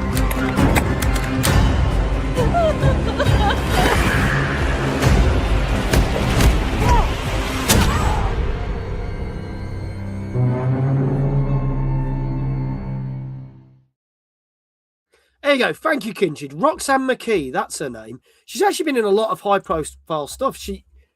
It's weird. It sounds really bizarre that I know this. Don't ask me why. But Hollyoaks ran a competition to find 2 new actors to get in the show, and she won a competition. So she was in that for a bit, and then next thing you know, she was in the first series of a Game of Thrones. She was the Lady of the Dragon's assistant, and then she backstabbed her, and they locked her in a thing and killed her. Blah blah blah. If you haven't seen the Game of Thrones, spoilers for the first season there. But she's been in lots of other stuff as well. So it was really weird that I played this trailer and was like, oh shit, I know her. So yeah, How the Mighty Have Fallen. I'm sure she's doing very, very well. There you go. This is very much like a TV series. FM games, I've played lots of these. So yeah, this is normally when we get FMV games, it's done by Wales Interactive, but this isn't. This is done by someone completely different. So Dave, tell us a little bit more about this one. Yeah, someone else mustling on Wales Interactive's niche. But this looks all right from what I can see. Yeah, your character is called Zana Hendricks in this game, and she's a fitness influencer. So she's taking herself over to Italy to film herself doing some stuff. Online, please her followers. But in this particular event in the game, she's gone for a run in the countryside of Italy and bumps into a couple of strange fellas in masks who start hunting her down. And it's taking the usual sort of style of FMV games where you get to pick what actions your character takes, and you'll either survive through or you'll see many, many death scenes. So it looks all right as far as these things go. I think I think as you progress through it does show you how the story could branch. So I think you can go back and play the sections differently to sort of see how the story branches, what things you could have done differently. So that sounds interesting. And as I think Kindred put in the chat, it's not particularly expensive either at the moment. I think so. No, it's £10 even when it's not on sale. Yeah, it's about £10. It's now £9 currently. He's also just put this. It takes approximately 90 minutes to play. Story map is a map of the running trail, with little photos appearing when you've made key decisions. For the character, the map is great because you can see the paths you missed and how to find them. Over 200 scenes and exactly 20 deaths to uncover, so multiple playthroughs are a must. It only takes 90 minutes. You can at least do a few playthroughs, can't you? Probably could in an afternoon, yeah. And get her killed over and over again if you're that way inclined. So there you go. Alex, your thoughts on this? Back with the FMV now. Yeah, I wonder what the actual audience is for these FMV games. Are they people who love films? Are they people gamers? I don't know. I know it was kind of a product of we can now do video when it in the 90s or whatever. But now I don't know. It's an interesting idea. I do wonder whether once you've played it through 90 minutes, you've watched essentially a film. Do you want to go back and play it again, or I don't know. I really don't know. I'm surprised there's people still doing FMV games. Because but maybe that's reflected in the price. Yeah. You know, if it's a tenner, it might hook people in. But interesting. Yeah. It's funny. I was offered a copy of this a couple of weeks ago. I didn't know what it was, and it was one of those days where I had a load of things in my inbox and just went delete, delete, delete, and then it came up this week, and I was like, "Oh shit! I might have actually played that, but too late now, so I ain't getting a copy." But yeah, so it's one of those. They did it with the Black Mirror episodes, Bandersnatch, which was quite good, and I did play multiple versions of that because that was fantastically weird. Why they took that off Netflix, I don't know. You can't play that anymore. I don't know why. But there you go. Let's see what people are saying with the scores. A middling 7, says Danka. Gozzo, 7. Falco, 7. Oh, there seems to be a trend there. Lulu, very interesting take. The acting doesn't look too good, to be honest. I'd probably give it a 7. JL, a 7. Oh my God, everyone's saying Rock Muse, 7. Oh, thank God for Brian. He said a 6.5. Thank you, mate. Kindry said going for a safe 7. Dave, I'll start with you. What do you reckon for this? I'm thinking the safe 7 as well. Safe 7. All right. Hannah saying a 7.5. Flame said 7. Dave Johnson says this better not be a fucking 7 because there's going to be a lot of shouts. Drawn Unicycle. Hello, Drawn. How you doing, buddy? 7. Retro Chazar 7. He says, I'm not doing all these shout outs. Oh, my dear God. Well, Alex, what do you reckon this has got? Let's go 6.5. 6.5. Okay. King goes, come on, lucky 7. It's H. Hello. How you doing? Great to see you again. 7.5. Dave Johnson saying same 0.5. There he goes. Say 7, Alex, and I'll no 6.5. Thank you, Alex. There you go. No problem. That tickled me. Right, this is The Run, which came out on PC on Thursday the 5th. And I can tell you that the mods are going to be happy. But they are going to have to do a few shout-outs because it's got a 7.5 on average. So better than you think. So Dave Johnson, I'll do you a shout-out. It's H, well done. You get yours. Hannah, well done. 7.5 from you. Most people did say 7. But well done to the number of you. There you go. Hannah's like 3 in a row. See, now Hannah's doing pretty good. Well done, Hannah. Well done. So we'll get those shout-outs to you very shortly. There you go. Congratulations to all of you. Our next game is obviously quite known to some, if you know the comics and the anime as well. This came out on Friday on PS5, Xbox Series X and S, and PC. And this is My Hero Academia All's Justice. Let's have a look at the trailer for this one. Can you imagine how the boy must be feeling? Even facing death, he sees One for All as a treasured gift from his favorite hero. Is it possible to become a hero even if I don't have a quirk? I can do it. Visualize yourself as a hero who can arrive anywhere. I won't lose. To show I'm the symbol of peace. If I can't even save one little girl, a hero who saves everyone! Can I really call myself a hero? So, tell me, why is it you want to be a hero? What could you possibly do? I'm sick of all these pretty lies. You know, you're always taking a beating for everyone else, but I want to fight with you. I won't go down like this, Deku! I'm always ready to challenge you! I won't let you bear everything alone again. With everyone in Class 1A working together. Our hope for the next generation isn't just you, it's all of you.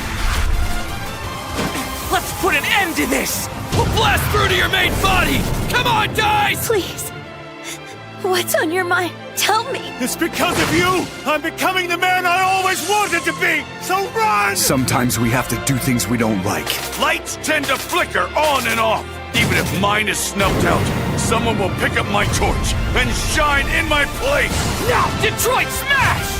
Quintuple! But even if all I can do is crawl, I'll still fight! Because I want to witness the fire raging in their hearts with my own eyes! This is my story! It's our story! Fear not, cause we are here! You got this, dude! Get wrecked! Stop letting me get ahead of you, Deku. Is it possible to become a hero even if I don't have a quirk? You can. You see, ever since that day, you have been my hero.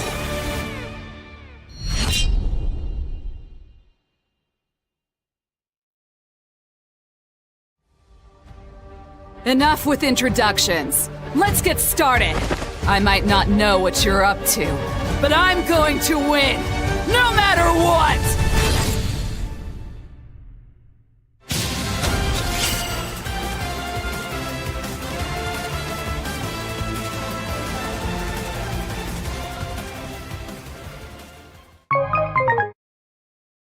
It was worth it just to get the that we love on this channel, because even if the game we don't like the look of it, at least that made it for the season pass shit at the end. Yeah, ever since they brought that in January last year, Bandai Namco, love that little jingle. It's great. Makes all those shit games sound so much better. I couldn't tell how that game was played. I've not played a game or watched the anime, but it does look cool, says JL. I also want to say thank you to, well, firstly, good evening, Gilfly. Good to see you, buddy. But also, Drawn Unicycle, you've reached a 60 stream streak. You've just been rewarded 450 Mojo Bites. Congratulations, dude. Dave, tell us more about this anime game. Yeah, well, I know it's an anime. It's kind of as much as I know about the series. And end of review. Thank you very much. That's it. But I read about some of the modes, and it's got like a few different ways you can play. So it has got like a story mode where I believe it lets you sort of play through the events of the final season. So you get to go through all that, play the climatic battle. Then I think it's got like separate like 3v3 combat arena modes you can play into, and a few separate modes where you can like pick a range of characters to be in your sort of group from all the the main ones from the series, and then do a few missions against some of the other villains and see if you can come out on top. So there's a few different ways to play it. Yeah. It's going to be one for fans of the series, so it does not remotely interest me in the slightest. It's like when the Dragon Ball Z games come up. I'm always like, oh god, one of those. Yeah. Don't interest me at all. But there's always a big fan base for these animes. So there is. I bet a lot of people will be looking at this and go and play it and enjoy it. Yeah. Okay. All right. Alex, I know you're not a fan of this stuff, so it's kind of like you can, if you want, you can just say skip if you want. Yeah, I mean, weirdly enough, I have actually played one of these games before, the My Hero games. And it was, I don't know if it's the exact same play style. They were more just beat 'em ups. But and again, I've actually watched some of the anime, and actually, I don't dislike it. Weirdly enough. Yeah, that and Dragon Ball are pretty much the only anime things I've really ever watched. But yeah, I think I'd agree with Dave. It's another one of those that the fans will love it. Yeah, it's another entry in the stories they love. Would anyone else pick it up? Maybe not. Yeah, I don't know. Yeah, it looks interesting. There you go. Who are you, and what have you done with the real Alex? Imposter. Yeah, bit of a U-turn there. See, no one expected it. I'm a little disappointed how long to beat as down as an average of 6 hours 30 minutes, which doesn't seem long when you think about it compared to it. And it's really expensive. I'm going to say this. Kindred said 50 quid on Steam, 55 quid on Xbox, and 55 quid on PS5. So for a 6 hour game, that seems a bit pricey. Not going to lie. Yeah, definitely just one for the hardcore fans, I'd say. Yeah. Let's see what people are saying with the scores. Danker's saying a 7. Libby Lulu says, oh, looks okay, but I guess 7 maybe. Big Fuzzy Panda, 7.5. Gozzo says 7, and everyone watch the anime. Brian from UKGN, 7.5. Rock Muse, 7.5. Hannah, 7. It's H, 8. Kindred, 7.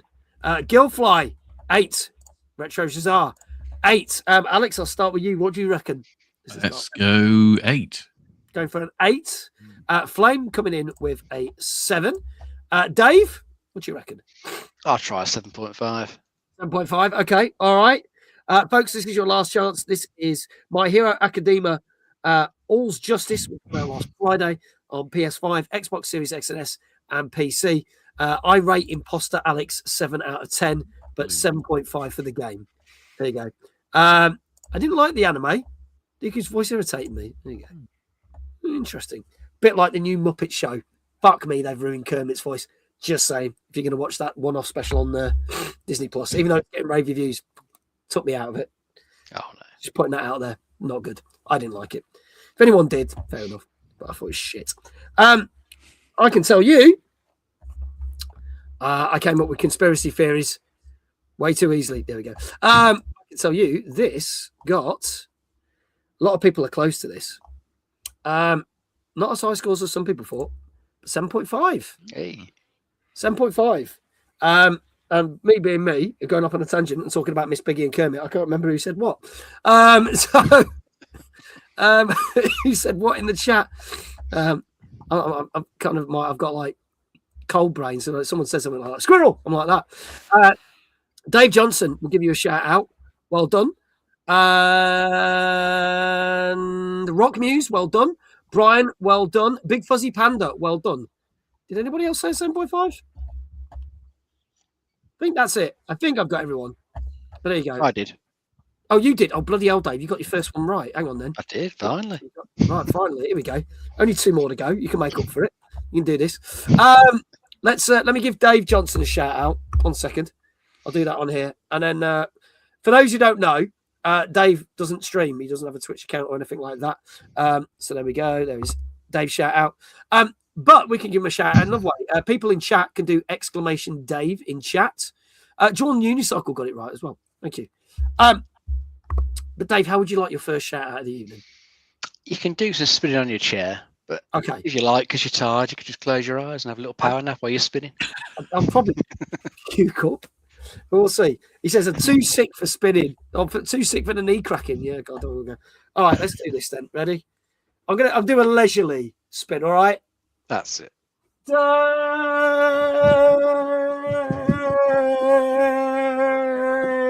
That was a cop out, but there you go. And then I have a coughing fit. There you go. Brilliant. There you go, Dave. Spin and last at the end of the show. Yeah, that was so weak. I know it was shit. Dave wants to kill Mag. I approve. I want my money back. There you go. No refunds. No refunds on this show. Okay. Our next news story is an interesting one. We talked about this quite fully back in 2022 when this happened. But in the last week, something very interesting has happened. Because, can you remember the uproar in 2022 when Overwatch 2 came out? And it basically alienated the whole player base of what was a huge success of Overwatch. Things are changing. And they might actually be able to get things back on track. And it's the players that are doing it. Thousands of players have flocked back to what has now been called Overwatch, because Overwatch 2 has now been rebranded as Overwatch, and they have basically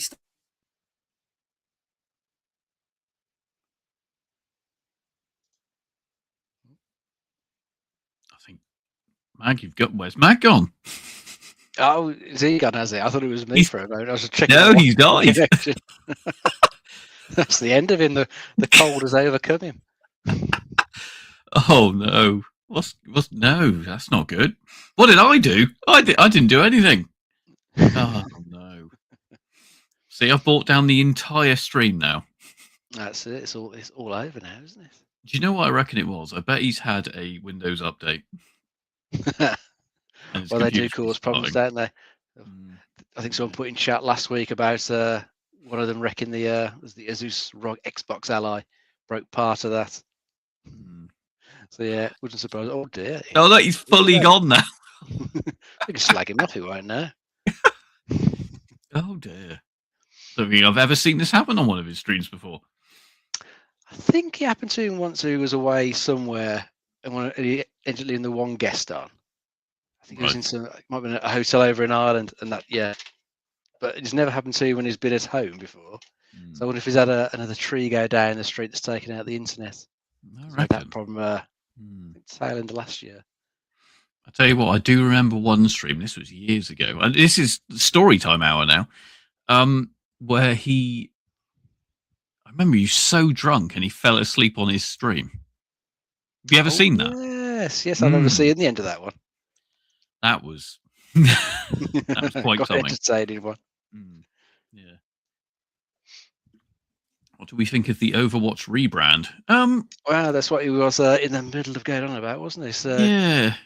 I mean, I think it's a good idea, right? So if Overwatch 2 wasn't what people wanted, they've reacted and gone, okay, let's just give them more of what they originally liked. I think that's not a bad thing when studios do that, because they're actually realizing what their core audience want.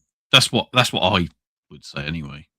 Oh yeah, I mean, I don't think they really wanted them to do the changes that they did to the gameplay, and to also completely close down the original game, because they canned that one off. I think as soon as number 2 launched, I don't think you could play the original Overwatch anymore after that.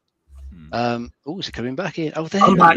Oh, I've just had a power cut. Everything just went off, and like literally for a split second, and it just That's all right. Weird. We were just slagging you off. We were off. Yeah. It's standard. There you go. Yeah, I could hear some bits. It's really weird because my laptop was still on, because it knocks everything out, but it didn't knock the internet out. So I'm still watching you guys talking, but everything else just went off. There you go. So yeah, you covered the whole Overwatch 2 story. Did you manage to do that? Well, we're just getting into it. Yeah. Okay. I'll give you some facts and figures if that's all right. Go for it. So basically, before I got cut off, I was about to say, as of literally today, there's a brand new 1-year plan going out, which is like a roadmap of what they're going to be doing with a load of new content, a load of different competitions and things. They're also doing a Hello Kitty event. Sounds crazy, but there you go. But they've already stated that as of 2027, there will be a follow-up roadmap for another year. So they're already committed. They're adding new modes. They're changing things.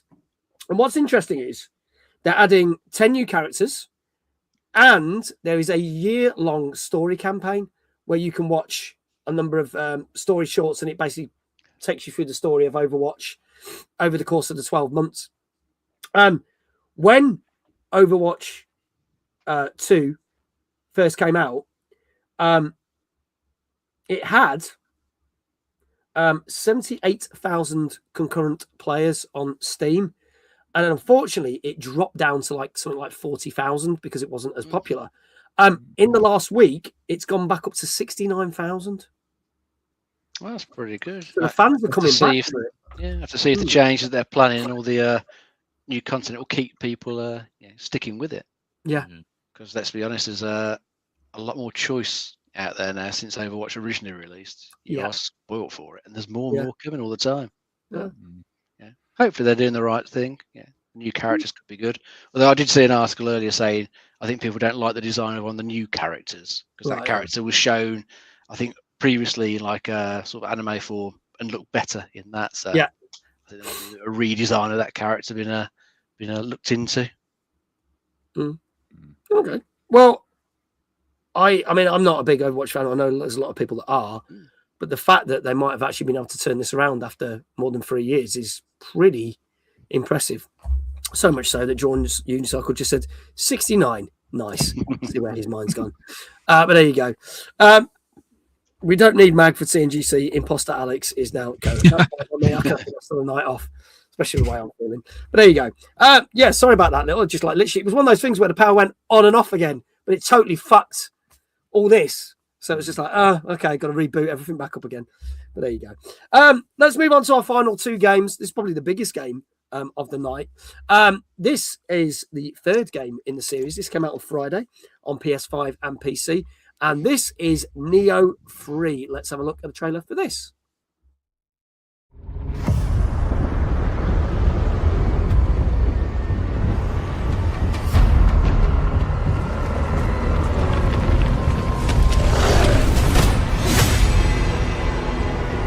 How foolish of you to have entered the depths of hell!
There you go. That is Nioh 3, which came out on Friday on PS5. Currently 65 quid on Steam and 65 quid on PS5. So top end gaming on that one. Dave, tell us more about this one. Yes, this is continuing the saga from the previous 2 games. It looks pretty decent graphics wise from what I can see in there, and premise wise, story wise, it's kind of similar actually to Code Vein 2, which I think we looked at last week. Similar sort of theme to it. You're going back in time in this one to different like periods of Japanese history to change events to affect what's happening in like the present day. Yeah. So 2 games with like similar sort of storyline to them, but I think this one just looks better because Code Vein didn't look particularly outstanding, did it? Last week graphic was a bit weak. True. This does look pretty spectacular, and all the previous games have looked pretty spectacular as well.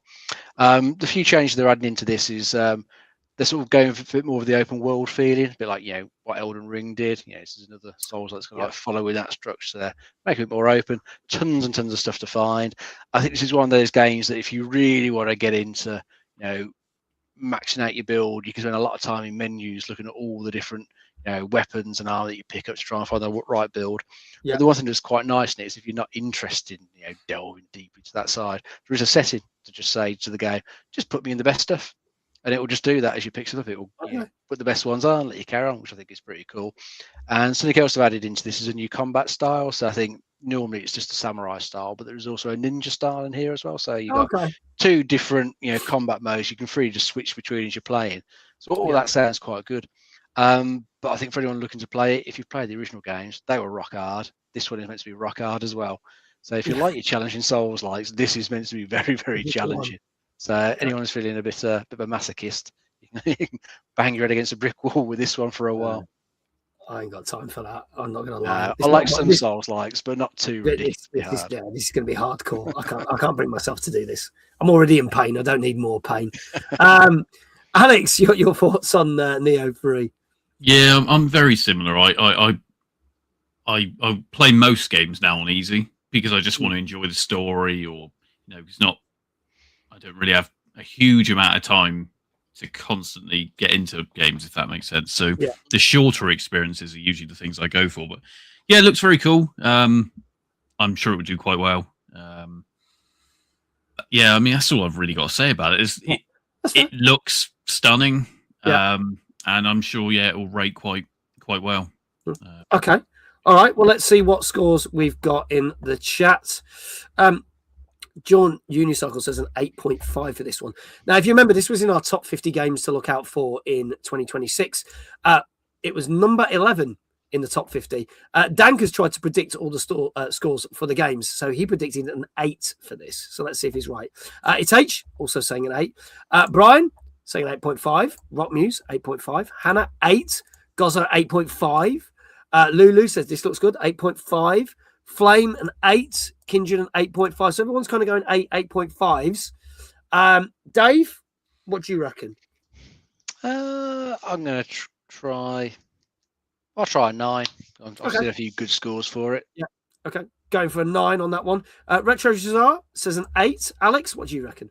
Yeah, I was going to go 9 as well, actually. Okay. If you want, you can have the same score. Weirdly, all the guests have been going, I can't have the same score as Dave. No, it's fine. If you want the same score, you can have the same score. You're allowed. No rules. It's allowed. There you go. Whereas last week, Dave and Lauren were just dancing around scores. It was quite funny. There you go. The Daves unite once more. Dave Johnson's going for a 9. Well, this is your last chance, folks. This is Nioh 3, which came out on Friday for PS5 and PC. And if no one else is going to put a score in the chat, I can tell you that this got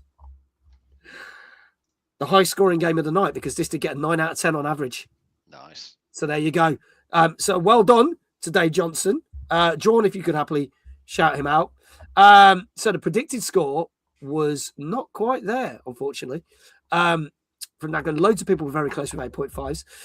Obviously, Bristol VGE, Saturday the 28th. Get your tickets now. You can get 20% off tickets by clicking that link. Go check it out. All the details are on there on the Eventbrite and the website, because Alex got it right, so we'll give him another shout out. And Dave, how would you like your shout out, your second one? Well, save your knees for tonight since you're not feeling your best. You can do your slow walk on from the side, mate. Okay, me or pixelated me? We'll go for pixelated you. Yeah, I'll take Bob Ross with me. Here we go. Right, you ready? Go for it. Dave! Very nice. As I say, that's me, but it's also Bob Ross. I'm multi-talented. There Love that. There you go. Well done, Dave. Exclamation Dave in chat. Ems, good evening. How are you? Lovely to see you. Welcome on in. And certainly not the end of the show, but our final game of the night. Now, I played this on stream last night, courtesy of Xbox. This came out on Friday on PS5, PC, Switch 2, and Xbox Series X and S. And this is the brand new Carmageddon game, but this one's called Carmageddon Rogue Shift. I also know that Brian from UK GN did a lengthy stream on this over the weekend. So let's have a look at the trailer for this.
Okay, so we've got a brand new Carmageddon game. As I told the whole story last night on the stream, that this was a game that originally got banned.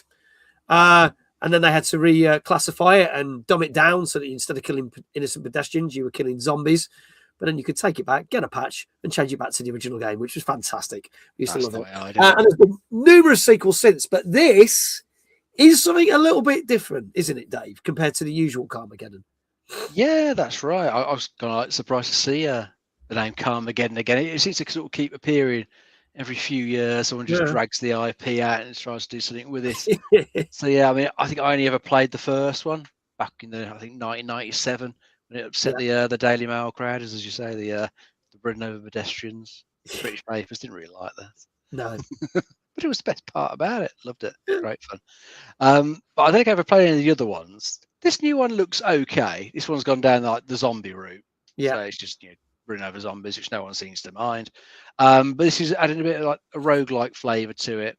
So I think each time you play, it sort of generates a sort of run for you, just like a map, and you can like pick the different events you want to do. Yeah. To try and get to the end, and you're going to be trying to get improvements to your character and car as you're playing through it, I'm guessing, and try and like improve during like each run that you're going to be doing through this. Well, I think the ultimate goal is to try and sort of escape the city that you're stuck in, get to some sort of I think spaceport, so you try and get away from all the zombies that have taken over the world. I think racing looks okay. I think it's just a basic arcade racer. Getting weapons as you go on the track to take out people, or just side swiping into them to take them out. Looks okay. Whether it will keep you coming back over and over a roguelike run, you might play it for a few hours and then you might have seen everything it's got to offer. So I think one of the reviews I did see said there's only so many event types in it at the moment. Yeah. Whether they add any more, another question. But at the moment, I think you probably get a few hours out of it, then perhaps start getting a little bit fed up of it, maybe. Okay, I'll give my opinions on it in a minute. But Alex, what do you think to this one? Very disappointed. I'm like you. I loved the original one. I still play the original one to this day, and the second one actually. And I didn't even know this was coming out. So this until I knew it was going to be on the stream, I didn't even know it existed. Right.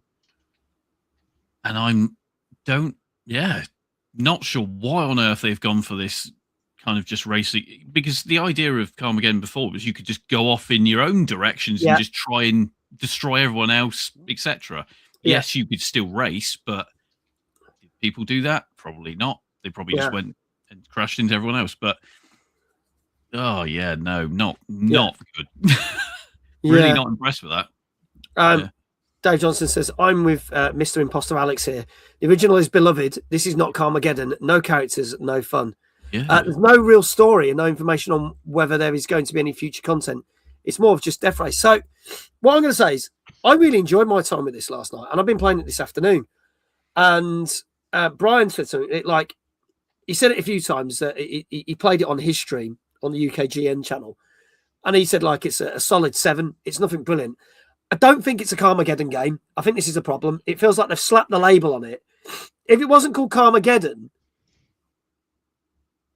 whether it would do better or not, I don't know. But it is, you are forced into races. There is no open world aspects. None of the characters are in it, but the cars from the originals are, which is a nice touch. So you can build up those cars. But you are playing as a single person. But yeah, Death Race Burnout is the best way to describe it. You sideswipe the cars or you shoot them. Yes, the zombies are in there, and we've seen different types of zombies and bigger zombies and other things that happen that make it more difficult. I've got to the 3rd boss. I haven't got bored yet, and the further I get, I seem to be opening more and more levels. People on the stream, like, we did it once, died, did some of the same levels, got past the boss, open new levels. So it feels like it's opening up more. But I do feel like this could be a, drop in, drop out, easy play. Because even if you're doing a run, the nice thing is you can save it and then go back to it. So you can just do bits of it. It's good. It's just not what you would expect from a Carmageddon game, I think. So there you go. It gets better the longer you play it. Yes, but I am enjoying it. So let's see what people are saying with the scores. I will say this. I know the Switch version is apparently dog shit. And it's got absolutely trashed. It runs terribly on the Switch. But apparently on PC, PS5, and Xbox, which was the copy I got, runs perfectly fine. Danker, 6.5. Lulu said, this does look amazing and it looked fun when you were playing it last night. I'm going to give this an 8. Rockmuse, 7.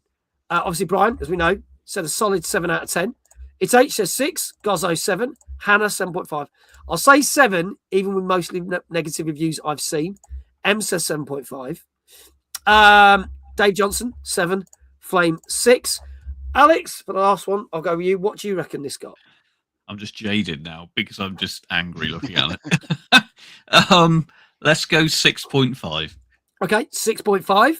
Retros are coming in there with a 7. Dave, what say you? I will go with a safe 7. Safe 7. When in doubt, go for a safe 7. Yep. Folks, this is your last chance. This is Carmageddon Rogue Shift, which came out on Friday on PS5, PC, Switch 2, Xbox Series X and S. Don't play it on Switch 2. Don't think it's worth the price. I'm going to say I do think it's a little bit pricey because it's about 40 quid on Xbox. And wasn't it more expensive on Steam or something? You said, Kindred? I'm trying to remember now what people said. But yeah, some of the versions were even more expensive than some of the others. I was like, bloody hell, really? So, oh no, or was Xbox the most expensive version? I was so glad I got a free copy. I was like, fucking hell, it's 40 quid. So yeah, I think that was it. It was something like 32 quid on PC. Oh, there you go. Thank you, Kindred. 40 quid down to 35 on Steam, 40 quid on Xbox, and 33. So PS5 is actually cheaper, which is mad. But obviously Steam, it will go back up to 40 quid. I'm not sure it's worth that. JL coming in there with a 6. I can tell you that this, I don't think it deserves this score. I'm going to say this now, but I'll let you know the more I play it, whether I think it does. 6.5 out of 10. So Alex, well done. You got that exactly right. Well done. On there, a couple of you nailed the head on the head. Dave Johnson saying a 6.5 as well. Anybody else say 6.5? I'm just scrolling through the chat. Danker, well done. You got it as well. There you go. So he's done pretty well tonight. Done pretty well. Dave, what did you say in the end? I said a 7. You said a 7. So I was wrong, unfortunately. There you go. We get a shout out for Alex, and we'll do multiple shout outs. You can check out Bristol Video Games Expo, which is on Saturday, the 28th of this month. And you can... Wrong command, Dave. But hey, wrong time of year. Yeah, wrong time of year, yeah. We're not there yet. No. He's gone, oh, God damn it. We're putting more on the He's there having you a go. bless him. He's like, what is happening? It's gone wrong. That's fine. Go get your tickets. You can get 20% off your tickets for Bristol Video Game Expo by clicking that link and using the code MAG26. He was like, I had a meltdown. It's fine. It happens. I'm an imposter, Dave. Never mind. So there you go. So congratulations to Danka and Alex for getting that. Our final bit of news before we wrap up the show is obviously the new segment that we've added to the show this year where we look at different game charts every week. We've looked at the UK charts, the Steam charts, etc. I was looking at possibly doing the Steam with free games. I might say that for next week, but this one interested me the most because the PS5 download only charts have come out, and I've got two sets of charts here. We'll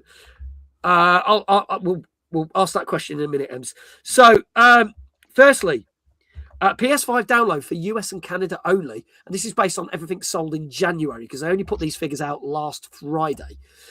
So we've got at number 10, Avatar: Frontiers of Pandora, which is 2 years old now. 9. The biggest selling game on PS5 last year, Forza Horizon 5. Number 8, UFC 5. 7 is EA Sports FC 26. 6 is Call of Duty Black Ops 7. 5 is EA Sports Madden NFL 26. 4 is Minecraft. 3 is NBA 2K26. Number 2 is GTA 5. And number 1 is Arc Raiders. So that is what is in the download charts for PS5 in Canada and US. And when you look at Europe and UK, kind of jigged round a bit because you have got Hogwarts Legacy at number 10. You've still got Avatar: Frontiers of Pandora there at number 9. Call of Duty Black Ops 7 at number 8. It Takes Two at number 7. And I've just seen that Hazelight have just announced their production of their next game. So good on that. Forza Horizon 5 at number 6. Minecraft at 5. UFC 5 at 4. GTA 5 at 3. Arc Raiders at 2. And then obviously, we love our football a bit more over here. So EA Sports FC 26 is top of there. It doesn't surprise me that the US and Canada, that the basketball, the Madden is all higher up UFC. There's a lot of sports games in those charts. Bit more broken up. But yeah, Avatar, a game that's over 2 years old. And they obviously brought out that new mode just before Christmas. Still doing really, really well. So there you go. Probably the only thing that is selling on Ubisoft right now. They need a win, don't they? So they do need a win. So there you go. Okay. So those are the charts. Anything that kind of shocks anyone there? Chat, let us know. Dave, Alex, opinions on that, on those two charts?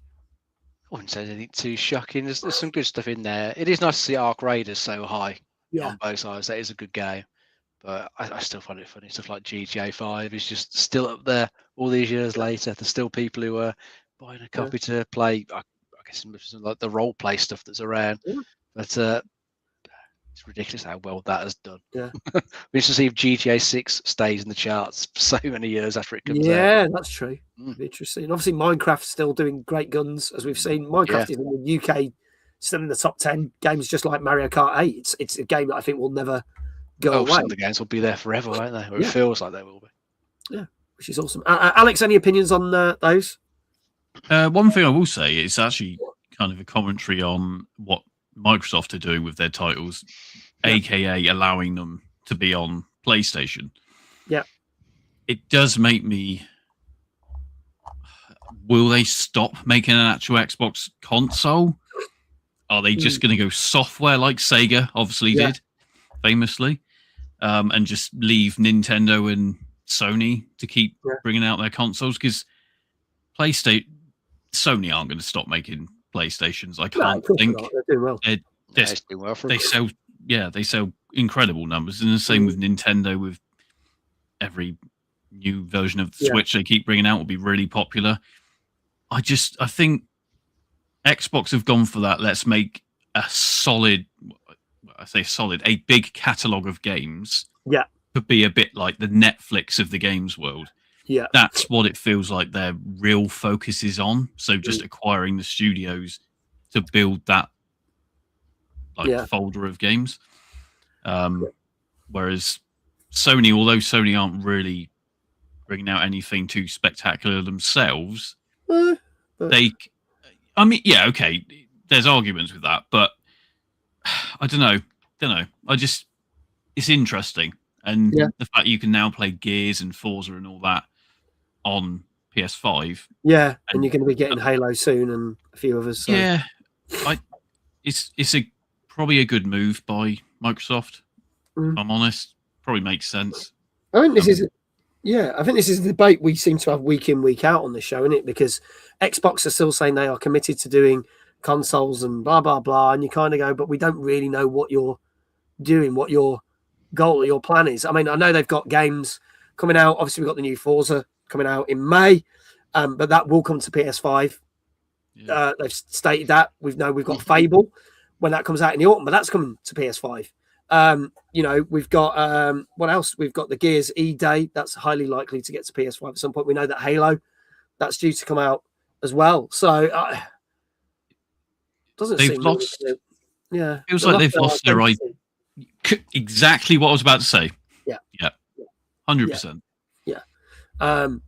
Kindred saying Rockstar bought the main RP company, so I guess GTA 5 will stay in charts for the RP till GTA 6 is finally up and running with online play and RP. So I think that's very true. I think that's the thing. There you go. Avatar hits Game Pass next week. Yeah, if you've not played the Avatar game, I genuinely, honestly, really recommend it. 2 years ago, I thought it was one of those games. It got delayed by a year. Didn't think it was going to do much. It's really good fun. And I actually think it's probably still one of the best things Ubisoft's put out in the last couple of years, in the last 2 years. Everything else they've seemed to put out recently has been a bit disappointing. So there you go. There you go. AMD said last week that Xbox chip for new hardware is on target for 2027. It'll be interesting to see if the console does actually come out in 2027. But of course, all the component price, especially like RAM price at the moment, I have to see whether they choose to delay it or not. But everything points to it being pretty expensive regardless. And it does just kind of sound like it's just going to be a glorified PC, really. Yeah. And then we've said about this, it's weird because you'll be able to play Steam games on it, but then technically you'll be able to play PlayStation games on it because the PlayStation games come to PC, so you can then play PlayStation, and you're kind of going, so what's the point of the Xbox? Yeah. I mean, it basically isn't really going to be an Xbox. It's just a PC. It's just going to be an Xbox branded PC, isn't it? Yeah. It will still come out before GTA. Possibly. It's H says, are the console wars over? Having games dedicated to one console is great for console sales, but the far into the cycle, most people have the newer console. So it makes great business sense to focus on getting their games out on as many platforms as possible and making profit from buying all the studios. Yeah. So maybe that's where we're at. Because look at Indiana Jones. Indiana Jones was a massive success when it came out 2 Christmases ago. Came to PS5 last April. It's just about to drop onto Switch 2 now. Yeah. Cracking game. Fantastic game. So, and again, Studio. It's Bethesda, isn't it? So, and Machine Games, owned by Microsoft. So there we go. I'm going to drop one question because we're going to wrap up the show. Ems has said, is there a date for Knots? Sorry to put all I will say, nothing bad. All I will say is I was in Nottingham. When was I? On Monday, yesterday. That's all I'll say for now. Okay. We'll leave it there. Yeah. Just keep an eye on the socials. Obviously, at the moment, Bristol's coming up 28th. And the year will continue on. Let's see what happens. Yeah. Hopefully, not putting any pressure on you, Alex, but if it does happen, it's nice because there's we were saying this the other week. There's a massive gap in the gaming events thing. It's really weird that got a couple this month, then there's a bit of a gap, and then we've got DreamHack, and then April is crammed with events. There's literally events on every week of April. Yeah. And then you've got an event which we won't talk about because it's shit in May. And then you jump to TwitchCon at the end of May. And then there's this huge bloody gap for like nearly 3 months. And then after an event that we talked about last night, there's a massive, huge gap until October. And it's like, what's going on? Where's everything disappeared to? So there you go. Save us, Alex. We need something in the summer. Just saying. Trust me, I have had so many messages and emails, and it's because obviously normally by now we've started to kind of say register, all that sort of stuff for early bird tickets, all that sort of stuff. There's there's a lot of things going on in the background. And I mean, who knows? Am I just talking about Nottingham? Who knows? But just keep an eye on the socials. That's all I'll say. That's it. That's the thing. There you go. Last year was fun. Thank you. So it was a very good event. I mean, I've done 2 out of the 4. I managed to get to 2 out of the 4. It always seems to be the odd thing. If you don't do it this year, bloody knowing my chance, if you do it next year, it'll be the year that I have to skip. So it'll be like, fucking typical. But yeah, there you go. Kindred, totally random here. I'm just disappointed Marathon is coming to all consoles. I'd be happy not to have a console it's on. Well, we'll talk about Marathon next month. There you go. That's it, ladies and gentlemen. Thank you so much. That is our show. Massive shout out to the wonderful Alex from Bristol Video Games Expo, and maybe Nottingham. We'll see. Again, link is in the chat, which will be appearing in a minute. You can get 20% off tickets by using my code. Thank you to everyone who has used my code.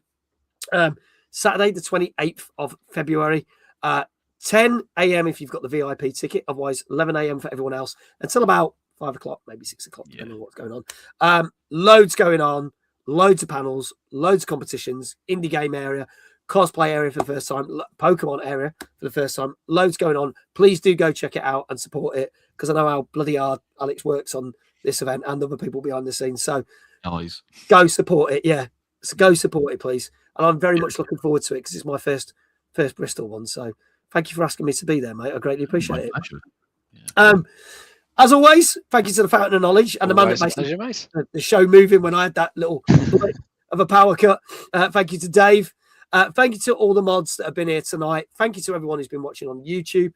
Thank you to everyone who's been watching on Twitch. Greatly appreciate it. We will be back next week with Tuesday Night Gaming Chat. Our guest is a streamer who's never been on the show before. It is Cheeky Tiffers. It's all the way from Chester. She will be on the show next week. If I don't die over the night, I am attempting to do a Just Dance stream tomorrow. Best of luck to you. Plan that well. I'll get the eulogy ready just in case. So looking forward to that tomorrow with the way I feel right now. And on Thursday, we are playing the brand new Suda 51 game, Romeo is a Dead Man, which we'll probably talk about on next week's show. So that's what we've got lined up for you. Yeah, that sound command don't work, Kindred, but yeah, I'm pretty much fucked. Yeah, there you go. I can't wait. I live in Bristol, so I'm very happy. It's right on my doorstep. There you go. Praying for a power cut tomorrow. Bloody well. Why couldn't that happen tomorrow night, let alone tonight? There you go. Anyway, for those on Twitch, we're going to go raid over to someone. For those on YouTube, it's just going to end. Sorry, that's the way YouTube works. If I don't do Just Dance tomorrow, do I have any games in mind? Yes, it's called sleeping. That's my answer. If I don't do Just Dance, there won't be a stream. But I think there will be. Shouldn't make myself laugh. Sleep stream? No, rock music. No. Ray Diva, says Lulu. We can do that. What is Diva playing? She was doing. Funny enough, we were talking about the Resident Evil games. She was doing some of the Resident Evil games. What is she playing? Let me just mute that for a second. Oh, she's not. She's not playing the Resident Evil games. She's playing a bit of Dead by Daylight. So that's a nice, easy raid. So we will do that. So let's go support Diva. She's one of our mods for when we do the TikTok streams. I'll press that button and it will all start. And then all that leaves for me to say is, that's working. Great. Wherever you are in the world, have a great morning, a great afternoon, and a great evening. And I shall see you back tomorrow at 8:30, maybe, for some Just Dance where you get to pick all the songs. God fucking help me. From all of us here, thank you very much. We're going to do that thing where we wave. Good night. Bye. Bye-bye.